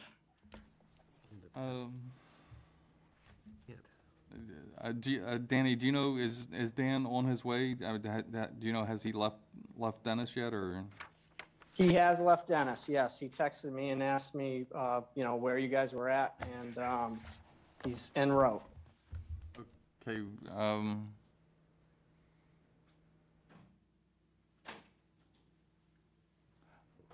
I think I'm gonna hold off. Want to wait Dan, for one more Danny, thing? I hate to do this to you, but can you hold on? I'm gonna just hold on to the end. We have a few more business items. Right here. He's walking in. Oh, Dan is coming in the door right now, so Perfect. stand by. On the 28 on 80s? Yes. I'm Steve Gatto, I'm the homeowner. Okay, this is for 28 Annie, this is, okay. I did. Dan, you just made it. In the nick of time. Working out well tonight. Hopefully this will go smoothly. All right, so Brittany, do you want to give a rundown, or? Sure, I'll just give a brief overview.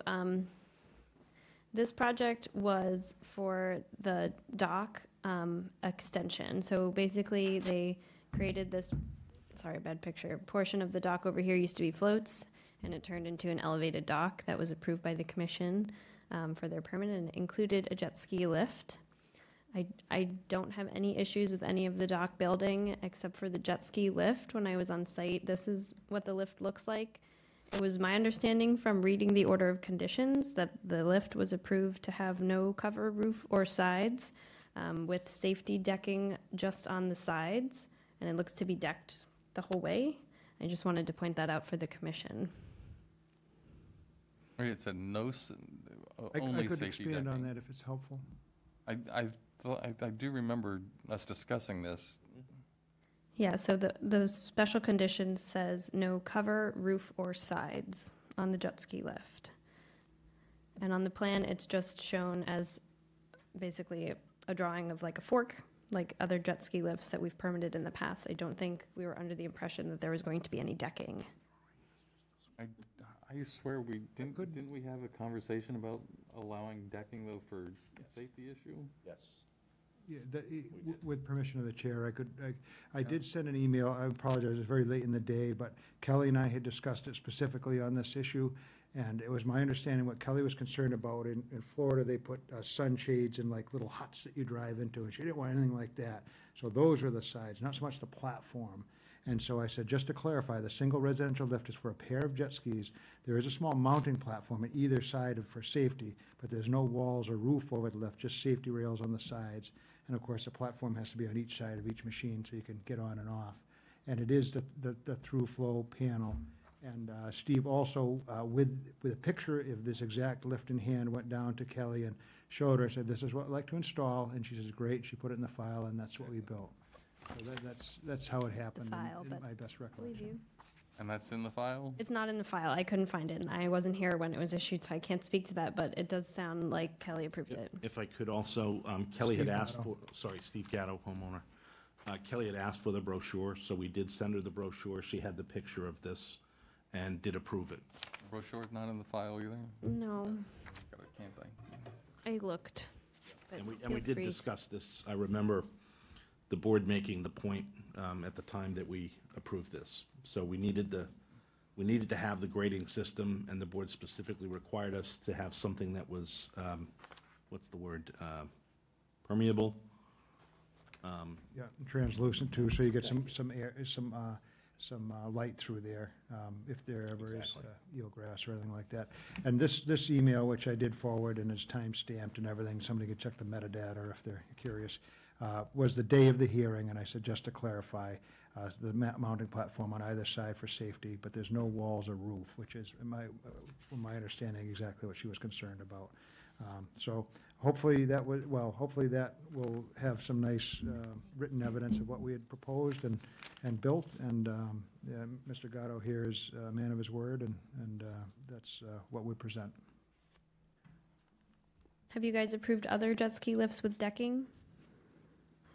There haven't been too many. Yeah, There we was, haven't had that many. We were the first. we had a float, and there was some discussion that it's much better, and, we're gonna put a license number on the float and have it be a boat, but you have to jet up onto those, and there's a big whoosh of water, and versus these, you can just idle right onto and lift up, and then plus you don't have to spray the bottom and have all those chemicals because it's lifted out of the water.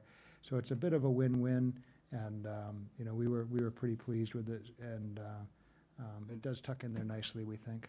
And there's nothing on top, right? Yeah, okay, there's nothing on top. Just the safety rails to guide them in. And this, the plan does not reflect that, Does. or it does reflect that. It just shows, the original plan shows a schematic, the as-built plan shows it correctly. That's the one that we're using, right? The as-built, yeah. So it just shows Oh, it just shows a footprint.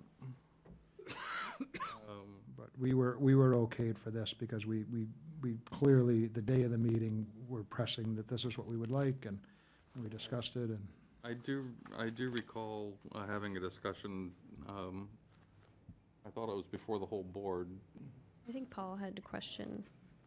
but I know I discussed it with Kelly too. Sorry, what did you say? I said I think Paul has a question. I do have a question. So I don't remember a discussion of this. Maybe I wasn't here. I don't know. But does that whole thing go down into the water? it does. Okay. And so was there a discussion at a time about this increasing the 200 square foot configuration of a dock? Does this expand that 200 square foot configuration? No, absolutely not. It's just it's a portable lift that it's not suitable for sitting on or anything. It's got all the obstructions in the way, and it's not anything that would be considered any kind of it's simply for safety to get on and off of the. And you said something, Dan, about, in I think that memo you have, or whatever it is you have, about something on either side of it for safety to get onto the jet ski? Yeah, so those. Does that translate into a decking like that? Yes, it was clear that we said a mounting platform on either side for safety, yeah. So Yeah, you can that's- get on and off of it without No, falling into the mounted water. platform on either side, that's a little bit of an expansion of that whole idea, isn't it? Well, I mean, you know, if they were spun 90 degrees, maybe you could eliminate the outermost part, but here, you know, those jet skis are not small. I They're know. huge. And so, If I could add, so when the jet skis are on, the span between the jet skis is about 6 to 8 inches. And so you have to have a decking that at least you can dismount from the inside and on the outside. More importantly, if we don't have those, then we have a massive void between the actual pier and this device, which creates a massive safety hazard. Yeah. So before I even went ahead and did this, that's why we had the corresponding email with Kelly. I shared with her the brochure, we showed her the exact picture, she saw the grading, and that's why we proceed. Okay, well, Yeah. I can't refute that. It just seems to me that it's pretty elaborate. To me, it does represent an expansion of the 200 square foot regulation, but that might be a discussion for another day. Yeah, I mean, to be honest with you, I like this design better only because it keeps things out and it's not a Of the water, float yeah. float taking up space on the water. You're up above the water surface, and so you're having far less impact below a float. The thing is about it, and I won't hopefully say any more of this, is if you have a boat, you pull it up alongside the dock, right? With this, you added an extension to put your jet skis on. So to me, it's like apples and oranges. This is to me is more of a, let's make the dock bigger so we can have jet skis, as opposed to a boat, it's 200 square feet, you pull the boat up against the dock. We took, with this whole project, multiple floats out of the water. And when the board made the decision to go and go up the river to suggest that anybody that had a jet ski float had to immediately take them out, we came to the board with this solution, and the board had approved it. And that's why we did what we did. Remember when you did that? Would have been 2020. 2016, 2020. Okay. Yep. And so, and this has been completed, you know, since that time. The reality is too, this is about 6 feet off of the water. So it's getting plenty of permeation of light and so forth. And the reality is the jet skis are not in the water. There is no float in the water. And I can tell you, the only time that the float actually goes down into the water is when you're going to use them. And then you bring it up before you take off with the jet ski. So it's not sitting in the water.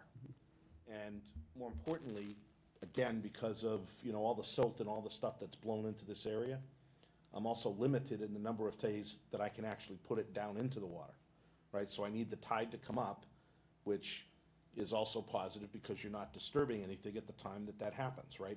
It requires more than 3 feet of water in order to get this lift to go down, you know? And so, you know, when we asked for this approval, we sought the guidance of the board approved this. That's why I ordered this.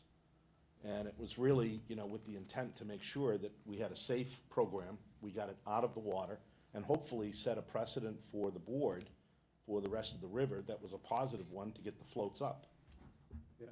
I think I was the first, Paul. I unfortunately. I think you were.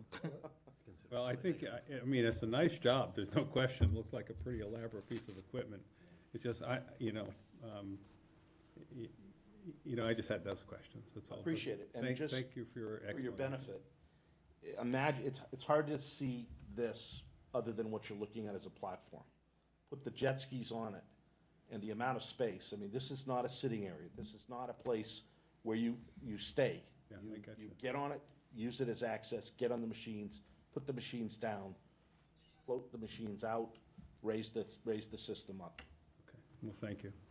Yeah, and you know, to weigh against the alternative, would have to have a rowboat or a kayak or something tied up here, which would shade the bottom, and then he has the jet skis, so he will use them, would have a moored float taking up, you know, a couple hundred square feet plus out in the river, and you'd have to jet up and off and on them, so you get a lot more turbulence than just idling onto a lowered platform. You have to jet up onto them. So you are taking quite a bit of traffic off the river by putting these here, and it's a pretty efficient use of space. It tucks into the inside of the L, and we, you know, it was exactly what we asked for, and we built exactly what was approved. So we sure would appreciate, you know, following up and getting this buttoned up. I actually remember this, which is amazing for me, but I do remember, Kelly wanting the open air, so there's nothing underneath, and you kind of made a funny comment about the alternative. What was your comment? Just now or back then? Just now. Well, you referred to something back then. Yeah, you know, you got me on that one. You just said it earlier, but anyway. I do usually have a pretty good I do analogy. remember that comment while we were. Well, well, I don't know if we brought it up, but there was some talk about making the float into a legal boat with a little engine on it. I remember. That would be, I remember that. you know, it would be a legal trick, and, you know, we'd rather play by the rules, you know. But I do remember this, and if we voted yes, I don't know what the issue is, personally. There's other jet ski lifts on the river now, too, aren't there? There are, but I'm not familiar with any of them having decking, which is what the red flag caught me at. So I'm only familiar with the ones that just look like forks that go up. Yeah, so that's why the decking definitely caught me as like something that I didn't see on the plans and the photos.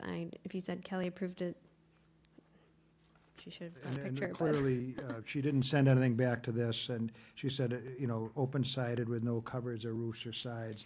And I said, you know, to be clear, it does have a mounting platform, but there's no sides or Yeah, roof mounting on it. platform, I guess we just didn't define, so. Yeah, well, yeah. No one like Kelly not to have put that information in the. And I know that, yeah. So, Mr. Chairman, I have another comment. You know, recently we've had a fairly heated discussion about a platform at the end of an existing dock. And I know that we're about to revisit our dock building regulations. And it seems to me there is some correlation between platforms at the end of docks and the size of this platform that hauls personal watercraft out of the water. Just like to get it on the record for our commission that, you know, it's a moving target for us in this dock building situation, and there are new challenges all the time. I just think we should review this in the coming regulation review. I agree. Can I ask, what is the dimension of that platform? I would have to scale it off the plan. I don't know, Ed, do you have a scale with handy? It would be drawn to scale, but it's, the jet skis, I think, hang out over the end of it, right? They come right to the end, and the nose, I don't know if you have another picture.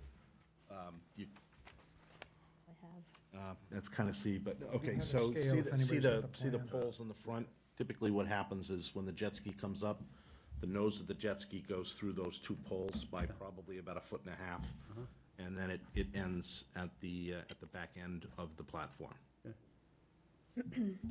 It's pretty much the minimum size to get those two.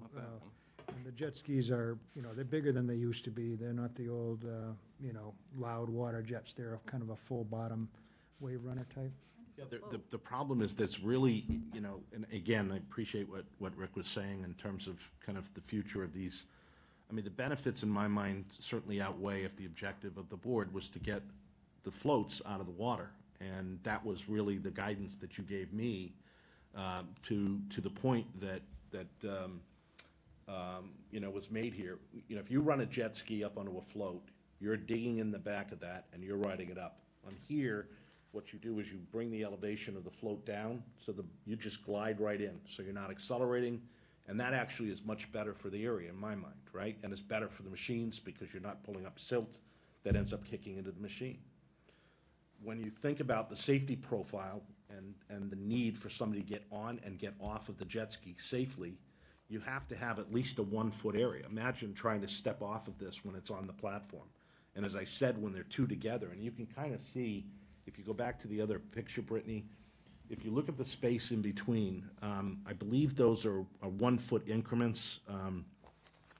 So there's about 2.5 feet, maybe 3 feet between the centerpiece.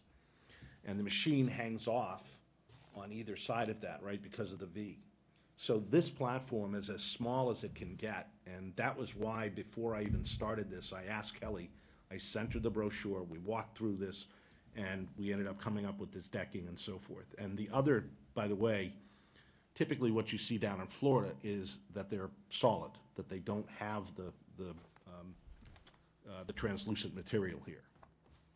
And I would also tell you, from my perspective, I would have much rather financially to have the floats that I had because they're cheap as hell compared to doing something like this. So I did this because, you know, we wanted to do what was right. We did it because we wanted to keep our jet skis, and we recognized that you wanted to get floats out of the water, so it's the next best thing. Okay, thanks. So I'm looking 12 by 12, does that sound right? Probably, yeah. Is the commission ready to take a vote? It's like 4 by. Yeah, sheets. I really don't have an issue with it, but, so this one is for, 2226. How soon are we gonna do those new regulations so that we have something in place so that people will know what a jet ski lift can be and cannot be? Well, we're hoping to pass the new bylaw at special town meeting in the fall. So at the same time, we would promulgate the regulations that go along with it.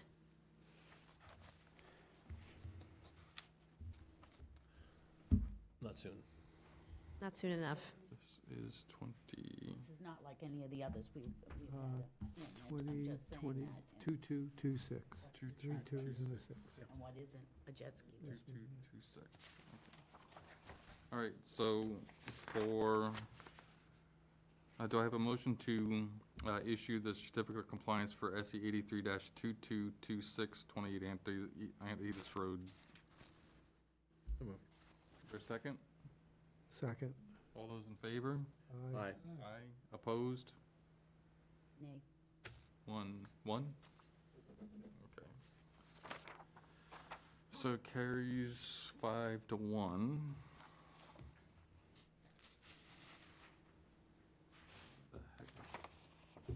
If I could, thank you. If I could, maybe just as some guidance, I know you are talking about maybe looking at some other regs. I would suggest that you look at, there are only a couple of really consistent manufacturers of these systems that are of any virtue. And my suggestion is that you look at the different decking systems and the rationale for the decking systems, because most people have 2 jet skis, right? And so if you were to take the decking off in its entirety, what you end up with, what you'll see are I-beams that come across this way, and then joists that are very much like a floor joist in a house. So the size and the scope of it is dictated by the size and the scope of a jet ski. And if you put 2 of them together, you have to have enough space in between them. And so one of the things that we had committed to is to make it as small as we could possibly do, and we did, right? So I think when you're considering the regs, it'd be helpful. This company is called Neptune, and they're extremely reputable. They build a ton of these all throughout Florida. So I recommend you look at those and maybe use those as guideposts. But I think to understand, you know, if you want to get the floats out of the water and you want to do a lift, then you want a lift that really works and, you know, is going to address the kind of concerns that you guys have. And I think you'll find that, you know, you're kind of limited in terms of the size of the platform. And I know, Patricia, you made that point, but it is what it is, right? And there are some that, you know, now I think that you can pivot. So they actually have an arm that if you had 2, you know, you couldn't use them, but if you had 1, you could move it to the side like this and build off at the dock. The problem is if you have 2 of them, now you're driving more piles into the ground in order to allow those to happen. So this is the least invasive. I think it's the best system. And trust me, I did a ton of research before we, you know, went down this path. Okay. All right, thank you. For what it's worth. Yeah, no, thank you. Thank you very much. All right, so with 2088, it looks like we have some mitigation planting issues. Plants have died, plants are not according to the planting plan. Do you need to read it into the record officially, or is that sufficient? Didn't I just do that? Oh, no, I didn't. So there's a request for certificate of compliance for SE 83-208828 Ant Edis Road. Again, mitigation issues, mitigation planting area issues. Some plants have died. Some plants are not of the approved plan. Yeah, so I was there this week. This is the area closest to the revetment. It appeared there were plants in this front row. The plants that were there, I cannot identify what they were, but the second row of plantings are not consistent with what was on the approved plan, and it's consistent throughout the property. So here's the row immediately across the lawn. This whole front row has died, so we'd want those to be replaced, just like the other row, with native plantings from the list that was approved for the mitigation plans. But in other areas of the property, especially on the sides, there was a lot of plants that were not consistent with, sorry, let me get back to where I'm going here. So lots of hydrangeas and catmint were here, and neither of those plants are native nor on the native planting list. Just wanted to point out any discrepancies I saw on site.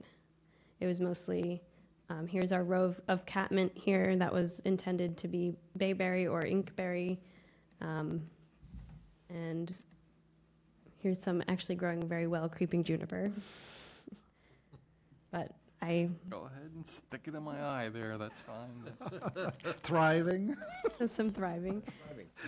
But in the approved mitigation planting plan, if I find that quickly enough, from October. Here's the planting schedule over here. All native plants, inkberry, pasture rose, sweet pepper bush, and viburnums. I think this row over here was all native, all good. This area was fine. None of these were native according to the plan, or the front row here and the front row here. This area was changed slightly in shape, so the path is much wider. I don't know how the commission feels about that, but I think, Dan, you counted a bunch of mitigation along this side of the house and in the front of the house. To help compensate, yeah, he did natives, and because they didn't meet the size requirement. yeah, we had we did a COC request a year and a half or so ago, and we found that he was a little bit light, so we had him add additionals to a few different places, a little nip and tuck and add, and he did a good job with that, so we went back and as-built it all. He was working with Dan Holmes, who is a quite good landscaper, and they found a native hydrangea. You see a lot of those out there. Everything did take a beating because we had a kind of a warm January and then that bitter frost in February, and there's quite a bit of dieback, but he feels pretty comfortable that within a few weeks we'll be able to see that what made it and what didn't, and Steve is very happy to replace a few if he has to. But the hydrangea macrophilia is a native. I Googled it. They are native to the Americas, and they had checked in with Kelly on I believe all the substitutions. Yes, so on 6/20, Kelly actually went to the property, this is 6/20/2020, and actually sent an email around, so you can check her file. She walked the property, and in fact, also, for my certificate of compliance, walked the property previously and approved the plantings. We should say occupancy permit for the home, where correct. It was still, order was outgoing, but she at least gave it a good look over to make sure there was no glaring issues. And she did ask, and we did provide, and the record should show, an inventory of all the plants that were required per the plan. That inventory was in fact sent to Kelly, and it correlates to what she had approved, and it correlates to the plan. So Dan is correct. On that front section, Brittany, if you could go to the pictures, the two, the one on the water side, and then the one in front of the pool. This one might be easier to just... Yeah, perfect. If you can go up a little bit. So, do you mind if I approach and I can show you? Bring the mic in. So if you can actually see from this photograph some of the additional plantings. So one of the things that we did is that we actually expanded this area. Now, you can see that the original top of the bank is back here. And so as per the plan, anything here counts towards the mitigation. But when we first did the analysis, we excluded what was in front of this, so we added that back. And then in addition to that, as Dan mentioned, we came back and we increased this strip by, I believe, another 2.5 feet. We also then increased the same thing over here. So we pulled this out and we came about 2.5 feet. And could you scroll down, Brittany? If you look here, this is an old picture. So if you have a photograph with your pictures, you'll see that we came back and we took out this section and we made this area much, much larger as a planting. I think you had a picture of that. There you go. So you can see this has been shortened up significantly. It goes all the way to the front, and we put in the plantings. And again, when I did that, I had asked Kelly about the plantings. Dan Holmes met with her no less than 3 times, and Chris Kenny met with her many, many times as we were finishing up the project. So, and on the issue that Brittany raises with respect to those that have, I guess it's called what, winter kill? I'm perfectly happy to replace, you know, what is truly dead. I spoke to Dan Holmes today, and what Dan told me was that he expects many of those to come back. So he would recommend that we do not replace them. He said by Memorial Day, they will either show or they won't. So I'm perfectly happy if the board is willing to approve on the basis that Brittany comes out and validates that if in fact the plants still come back, I'll put the plants back in, we'll put them in new. And, you know, if indeed those are a specific catmint that is not native, and we can't prove that it is native, I think we would certainly replace those. Yeah, I mean, if, Brittany, what plant would you recommend? I heard in the previous hearing you made some recommendations of some things. We could put the low blueberries back in. I think there's a bunch of them. There are. It's only my job to point out discrepancies, so I pointed it out. They're not native. They're from Iran or Southeast Asia somewhere. And the hydrangeas weren't on the approved plan. So anything, if you wanted to replace, I would recommend using plants that are on the approved mitigation plan. You have blueberry, sweet fern, bayberry, rose. So there's. So yeah, bayberries or inkberries, something like that. Those do quite hardy, and. Happy to put, to the extent that the plants that are there do not come back, happy to replace them with plants, and happy to have, you know, Brittany come out. My intent here, guys, I don't want to see a brown patch. I want to see flowers. I want to see plantings. So it's in my best interest to make sure that something comes back. I didn't realize, it was pointed out to me by a friend of mine who's a horticulturalist, that we had a problem with hydrangeas this year. And so I'm told that they're probably not going to flower, but that they're surviving, right? That they will eventually come back, and, you know, not to go and pull them up and so forth. So my intent is to satisfy, get this done. I'm willing to put the plants in. I'm willing to, you know, go and put blueberries, you know, so as a condition of this, can you pull up that list, please?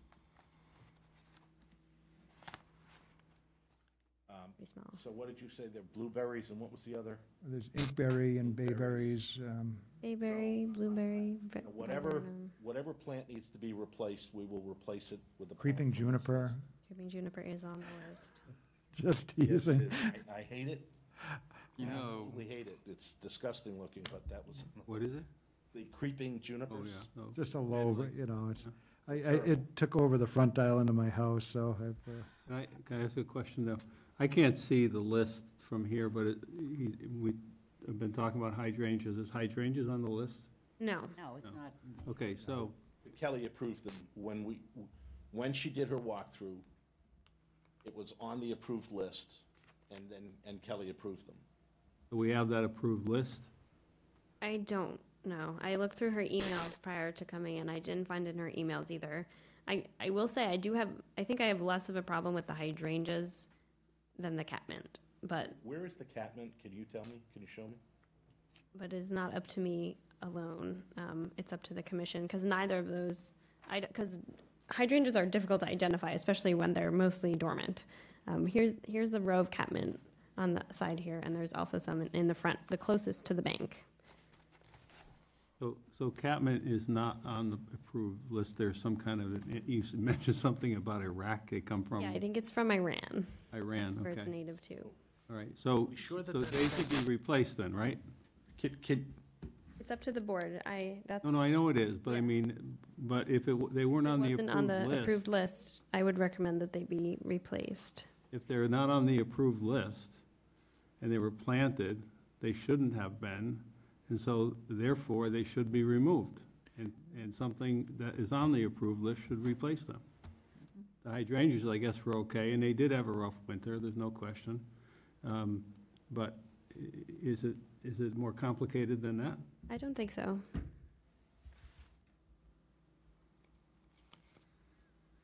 Yeah, and certainly if that's not a native plant, Dan Holmes is pretty sharp, and I know some species do look very similar.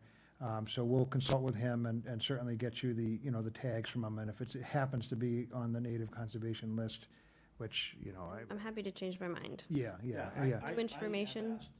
For the record, I would state that Dan Holmes represented to me that everything that was put on the property, I'm not a landscaper, I don't know, so. I understand that, I mean, but landscapers, to be honest with you, they all don't know what's native, what isn't.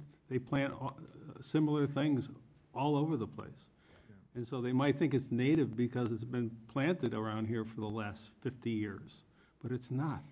So I guess we were specific about native plantings, and so that research should have done, it was on the list, they should have been planted, I'm sorry. I would be surprised if they're not, but, I would stand to be corrected, but I did check, and the specific type of hydrangea is native to this area, so it's appropriate.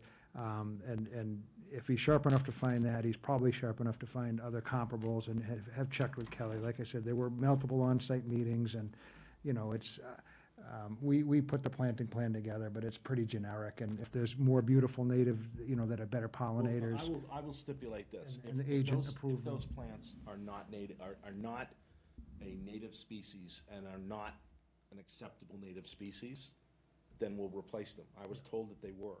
But if they are, for whatever reason, and I'm not challenging you, Brittany, I don't know. I need to learn more information and change my But it may be a mind. species that is a native plant, and if it is, I would ask the board to accept them. Sure. Right? And I'm trying to get in touch with him as we're speaking, because he assured me that all of these were. So I will make the commitment that if those plants, as you say, are not native and are not on the list, then we'll replace them with what is, period. And I know Steve sent me that list, so I've got it somewhere buried in my file. I'll be able to email it over. And we didn't see anything on there that was non-native that caught our eye. I had Sarah, who's 35 years of experience, look at it. So it would have caught our eye, but you never know. Maybe something was on sale that shouldn't be there. We'll clean it up if it is, but hopefully it's a special native species that can remain. But we're absolutely committed to make this right. Absolutely. Sounds good. Thank you. Okay, so for now, what I would propose, we would just continue this till we get that determination. I think that's fine. If we can do it the following week, and what I'll do. Sign off on we'll sign off on the 2226, and we'll hold off on 2088 until we get the resolution on native plants, okay? And Brittany, if you could, I believe, so you could check the record, I did send the list, the inventory list, so Kelly should have that. I'll look again. Those are low bush blueberry and, hang on, he said, he's just responding to me that we planted low bush blueberries. Bunny ate every one. We went with those because the wildlife wouldn't destroy them. I don't know what that means, but, so I think there is a list. Again, I'll go back and confirm for Dan. Wascally Wabbit's got us. So to June 1st or 15? The 15th, I'm sorry. But The if it- first I think you would be should- best if we Is could that do it. past Memorial Day, or? That's past Memorial Day. So we'll And know what's living I in want to us. get this done, right, because if I have to replant, I prefer to do it now. Before July, yeah. Before July, and so I will, before I come back, we'll have pictures of new plantings, if that's what's required, or where the plants have come back, we'll demonstrate that. Okay, so move to, do I have a motion to continue this 2088 to June 1st? So moved. Is there a second? Second. All those in favor? Aye. Opposed? Carries unanimously. So we'll wait until June 1st on that one. I'm passing to the commissioners, I'm passing that down. You're only going to sign the first one. Pat, you don't sign it, okay? All right, thank you. Really appreciate your careful consideration. Thank you. Have a good night. When you bring that, that creeping juniper one more time, I'm going to change my vote, so. All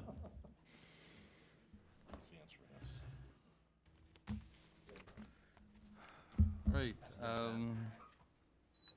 other business, Water Resources Advisory Committee representative.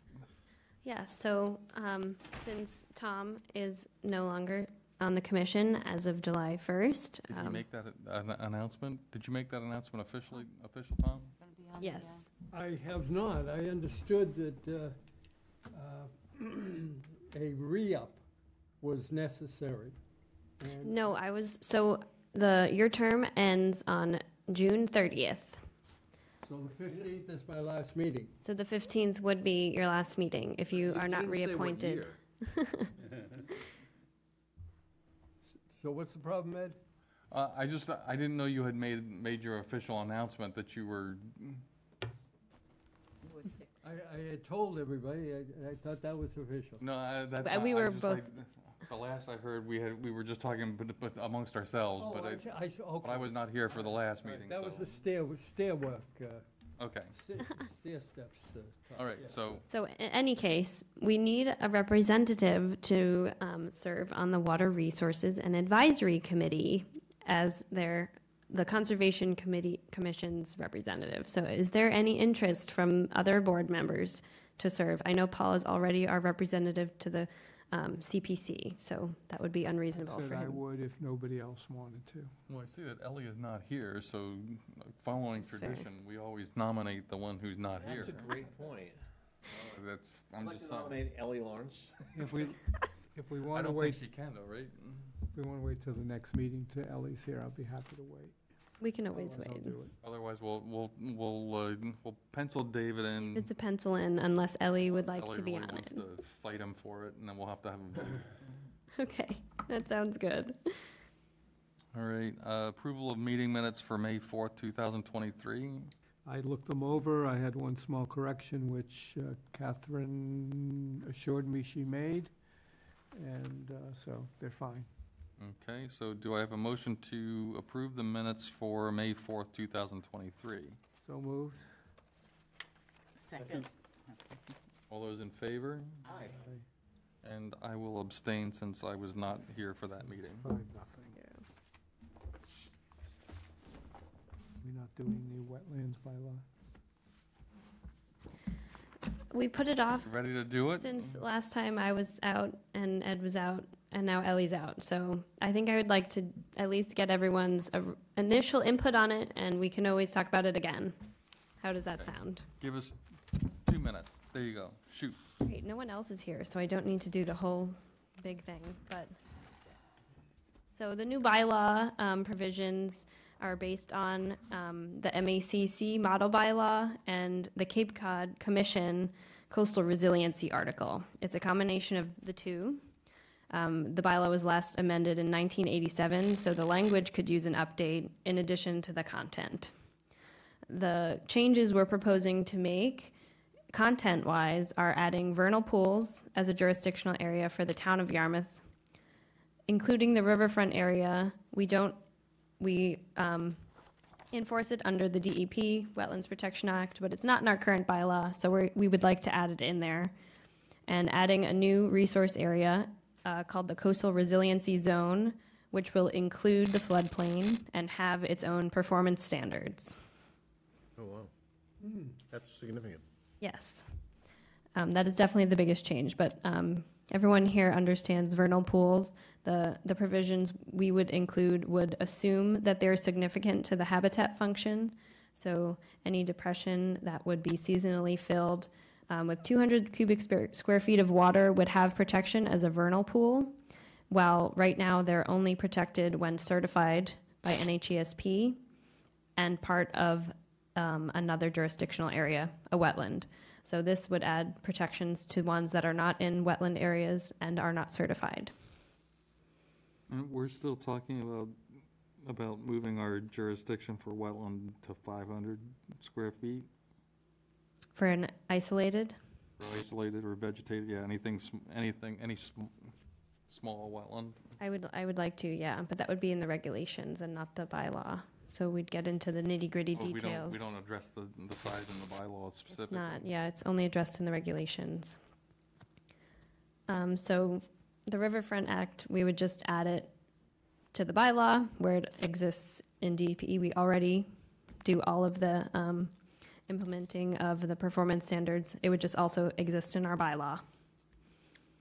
The newest area of jurisdiction, the Coastal Resiliency Zone, adds performance standards to the floodplain that DEP has been considering promulgating for the past decade, but have not done so. Every year, I've looked at all the MACC notes. We have presentations from them outlining these performance standards that they keep saying they will post, and they haven't. So we're just trying to take action and precede their performance standards that are likely to match ours.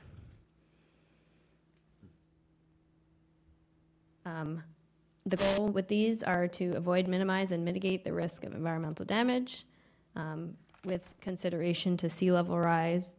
And so in addition to the current DEP regulations, the definition of our floodplain would be expanded.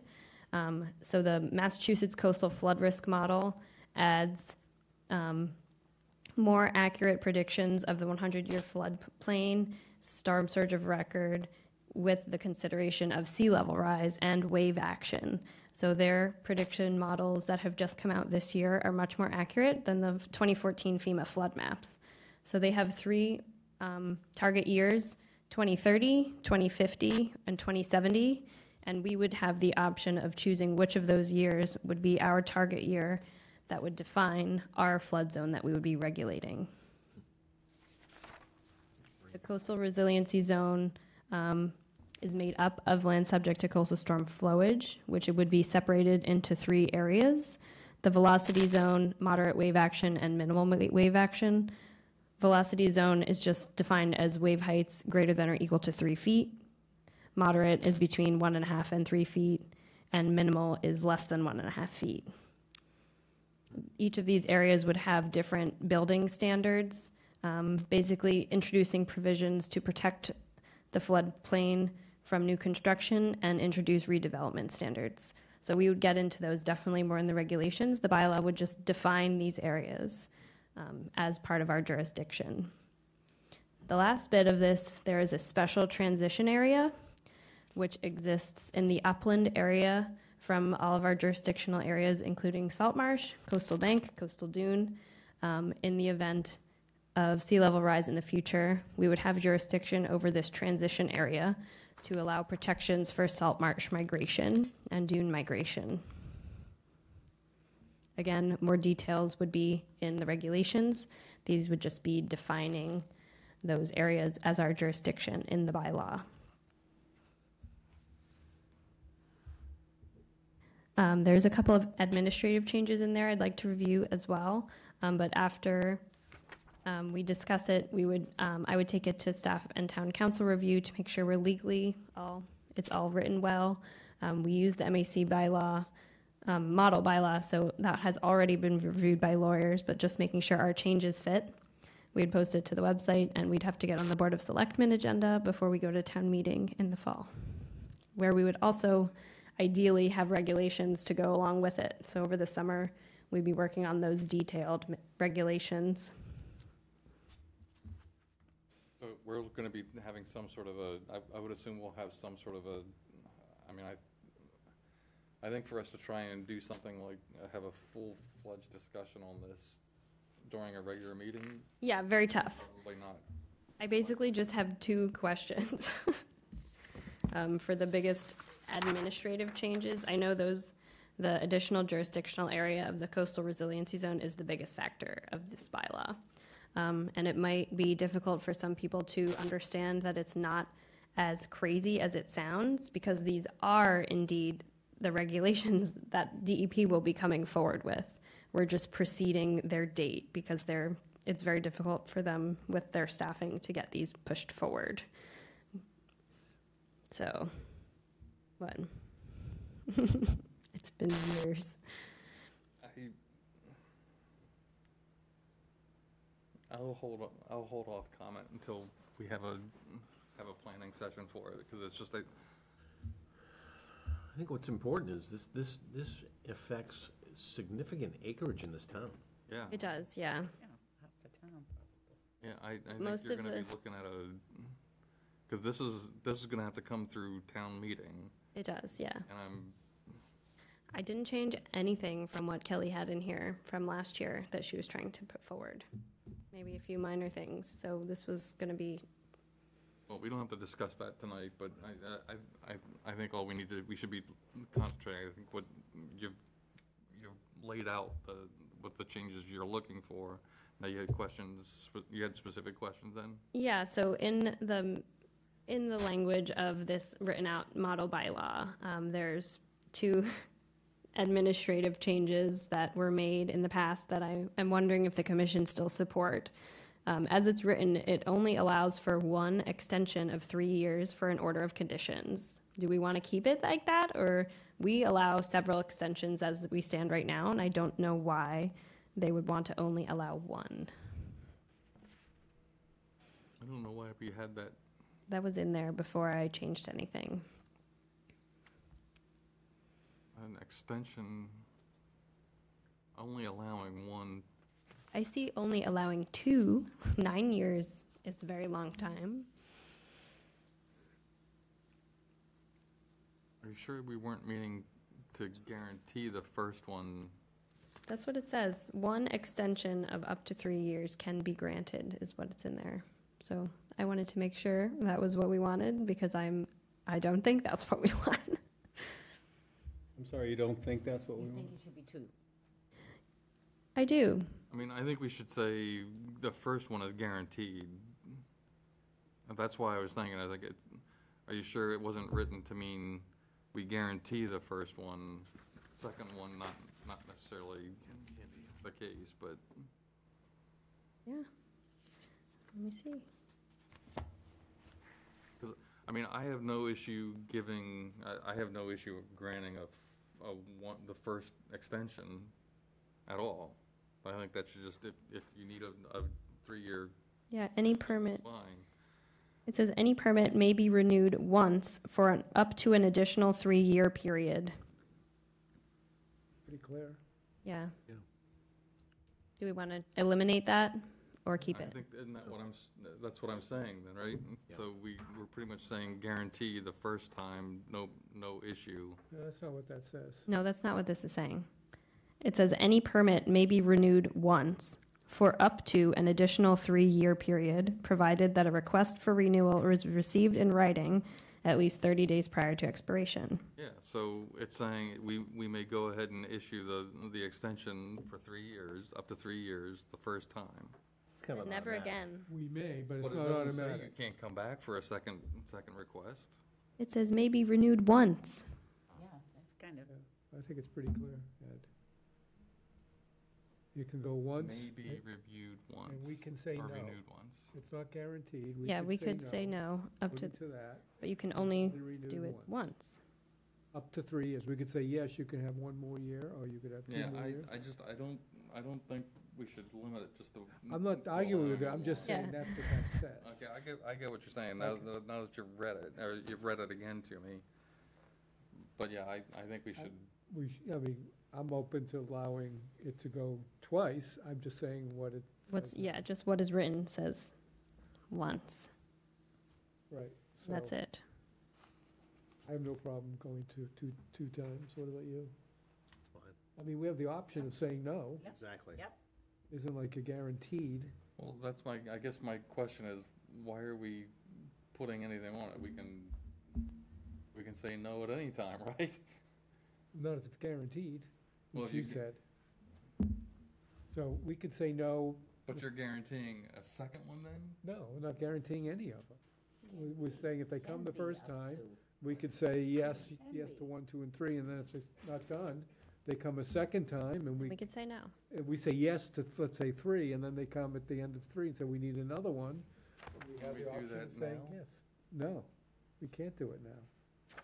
I mean, we can turn it down on a first extension That's request right. if we want. Right now, we can turn it down on a first request. Right, but they can't, but if we say yes to the first, the way it is now, if we say yes to the first extension, they can't come back for a second. That's Mhm. the way that's written. But right now, that's This is for the future for, future. yeah. Right now, we can. Currently, they can request however many they want. Oh, okay. I thought you were reading what it was, right? But I'm reading the proposed update to the bylaw. I'm not sure. why. Eliminate that, right? Does everybody agree, or majority? Yes. The majority agrees. Okay, any permit may be renewed. Okay. The other administrative item in there is that it does propose a butter notification for RDA applications. I think that is important. I do know that you think that. Tell me why? Because a lot of times when you do something like an RDA, you're doing something like you're approving like a planting plan that may, or a view corridor that may impact the abutter, but at least the abutter should have the right to comment. We don't necessarily have to listen to them, but we don't have to agree with them. But they should at least have the right to be notified to say, you know, what this person, what my neighbor is doing is going to affect my view or could affect my property by planting and either creating more water or less water or something like that.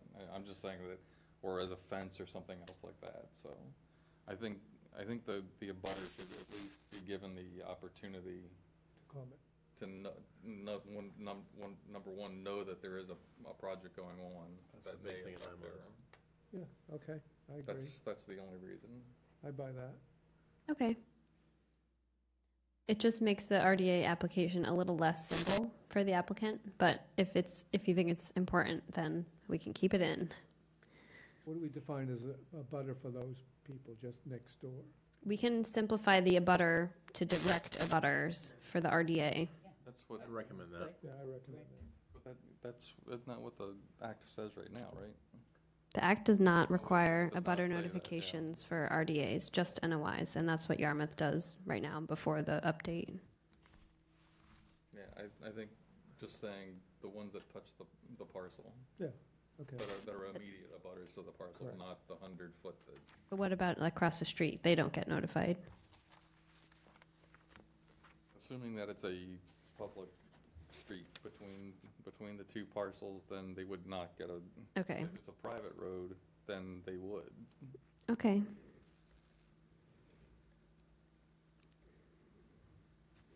Those are the only two administrative questions I had for discussion that were significant differences. I know the content is definitely new. So I know we're missing a commission member, and I'm happy to discuss it at a different time when we have less on the agenda. Or a separate meeting. Yeah, I personally would like to do a separate meeting. I know it's a pain in the butt, No, do a separate. but I think it would be better for us to have a separate meeting. I think, yeah, I agree with Rick. It's too important not to get this right and get it done. Yeah, that we just focus on the bylaw Brittany and can bring regulations, so. Okay. So now you wanna June have a is meeting. a 5-week month. Good idea. If- So you could put it at the end of the, At the end of June, if everyone is available. yeah, I mean, it doesn't have to be a Thursday either. Right, right. It could be any day of the week, so. I'll send out a poll, otherwise June 20, We don't you send out like one of Greg's 9 old, keeps my, yeah, fill in your- sanity. Fill in your, The only day I can't do it is the 22nd. Yeah, I'd love to hear people's opinions on that. So basically, the definitions section will be the most important to read, and the rest of it is just language displaying. you sent that out in the email, right? That last email, right? I did. I have not had a chance to read Brittany, we're through talking it. about this wetlands, all right? Yeah. Yep. Ready? If we have questions about this, that's when we'll talk about it. Yes, and I can resend it too, with our decisions that we made tonight included. 27th is really good for me. What's the 27th? It's a Tuesday. I can do the 27th. That's Thursday, you said? Tuesday. Tuesday? Would that be at 5 again? 5 o'clock? Did I miss something? No, it can't be, No. It has to be a public meeting, right? the 27th can't be, that can't be a Tuesday. Does it have to be a public meeting? We're That's a saying- good question. Oh, June 23rd. Never mind, I was still thinking May. Ed, in the past, when you've done work sessions, were they public hearing? We have to meet publicly if everyone's here, right? Correct. Yeah. And Yeah, so the but room I wouldn't don't be think we don't available. have to take any comment, public comment or anything like that. It just has to be televised. No. I don't even think it has to be televised. I don't think so. I'll make sure with, It has to be advertised okay.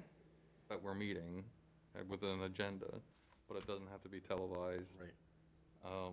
And we don't have to allow any, this is for, when we announce it, we should make it, the announcement should say that this is strictly for a discussion amongst the commission.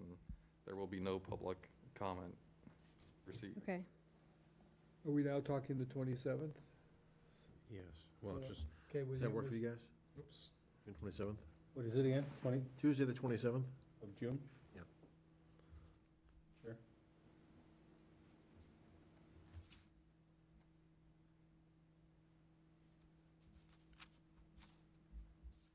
I would have to I would have to see what room is available, so I'll have to let you guys know if that is doable. We can fit in one of those, or Yeah, in one of the side rooms.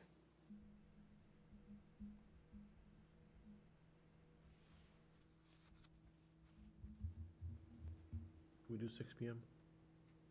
I'd rather not. You want to do it later? Just that I have a little conflict late in the afternoon. No, pick the 27th. I know I did, Yeah, but what I about didn't- Thursday then? No, no, it's fine. 5 o'clock, I'll make it work. well, we can do 6 PM. We can do later if we have to, but Well, the later we do it, the later we're here, so. the later we do it, the later we're here, the crankier I get. Yeah, I would Me too. prefer 5 p.m. if possible. Wake I'll be. You should start looking around 8 o'clock in the morning would be best, so. Okay. All right. I think that covers it. Okay, anything else? Motion, we retire. Is there a second? Second. All those in favor? Aye. Opposed? Carries unanimously. Brittany, I like these little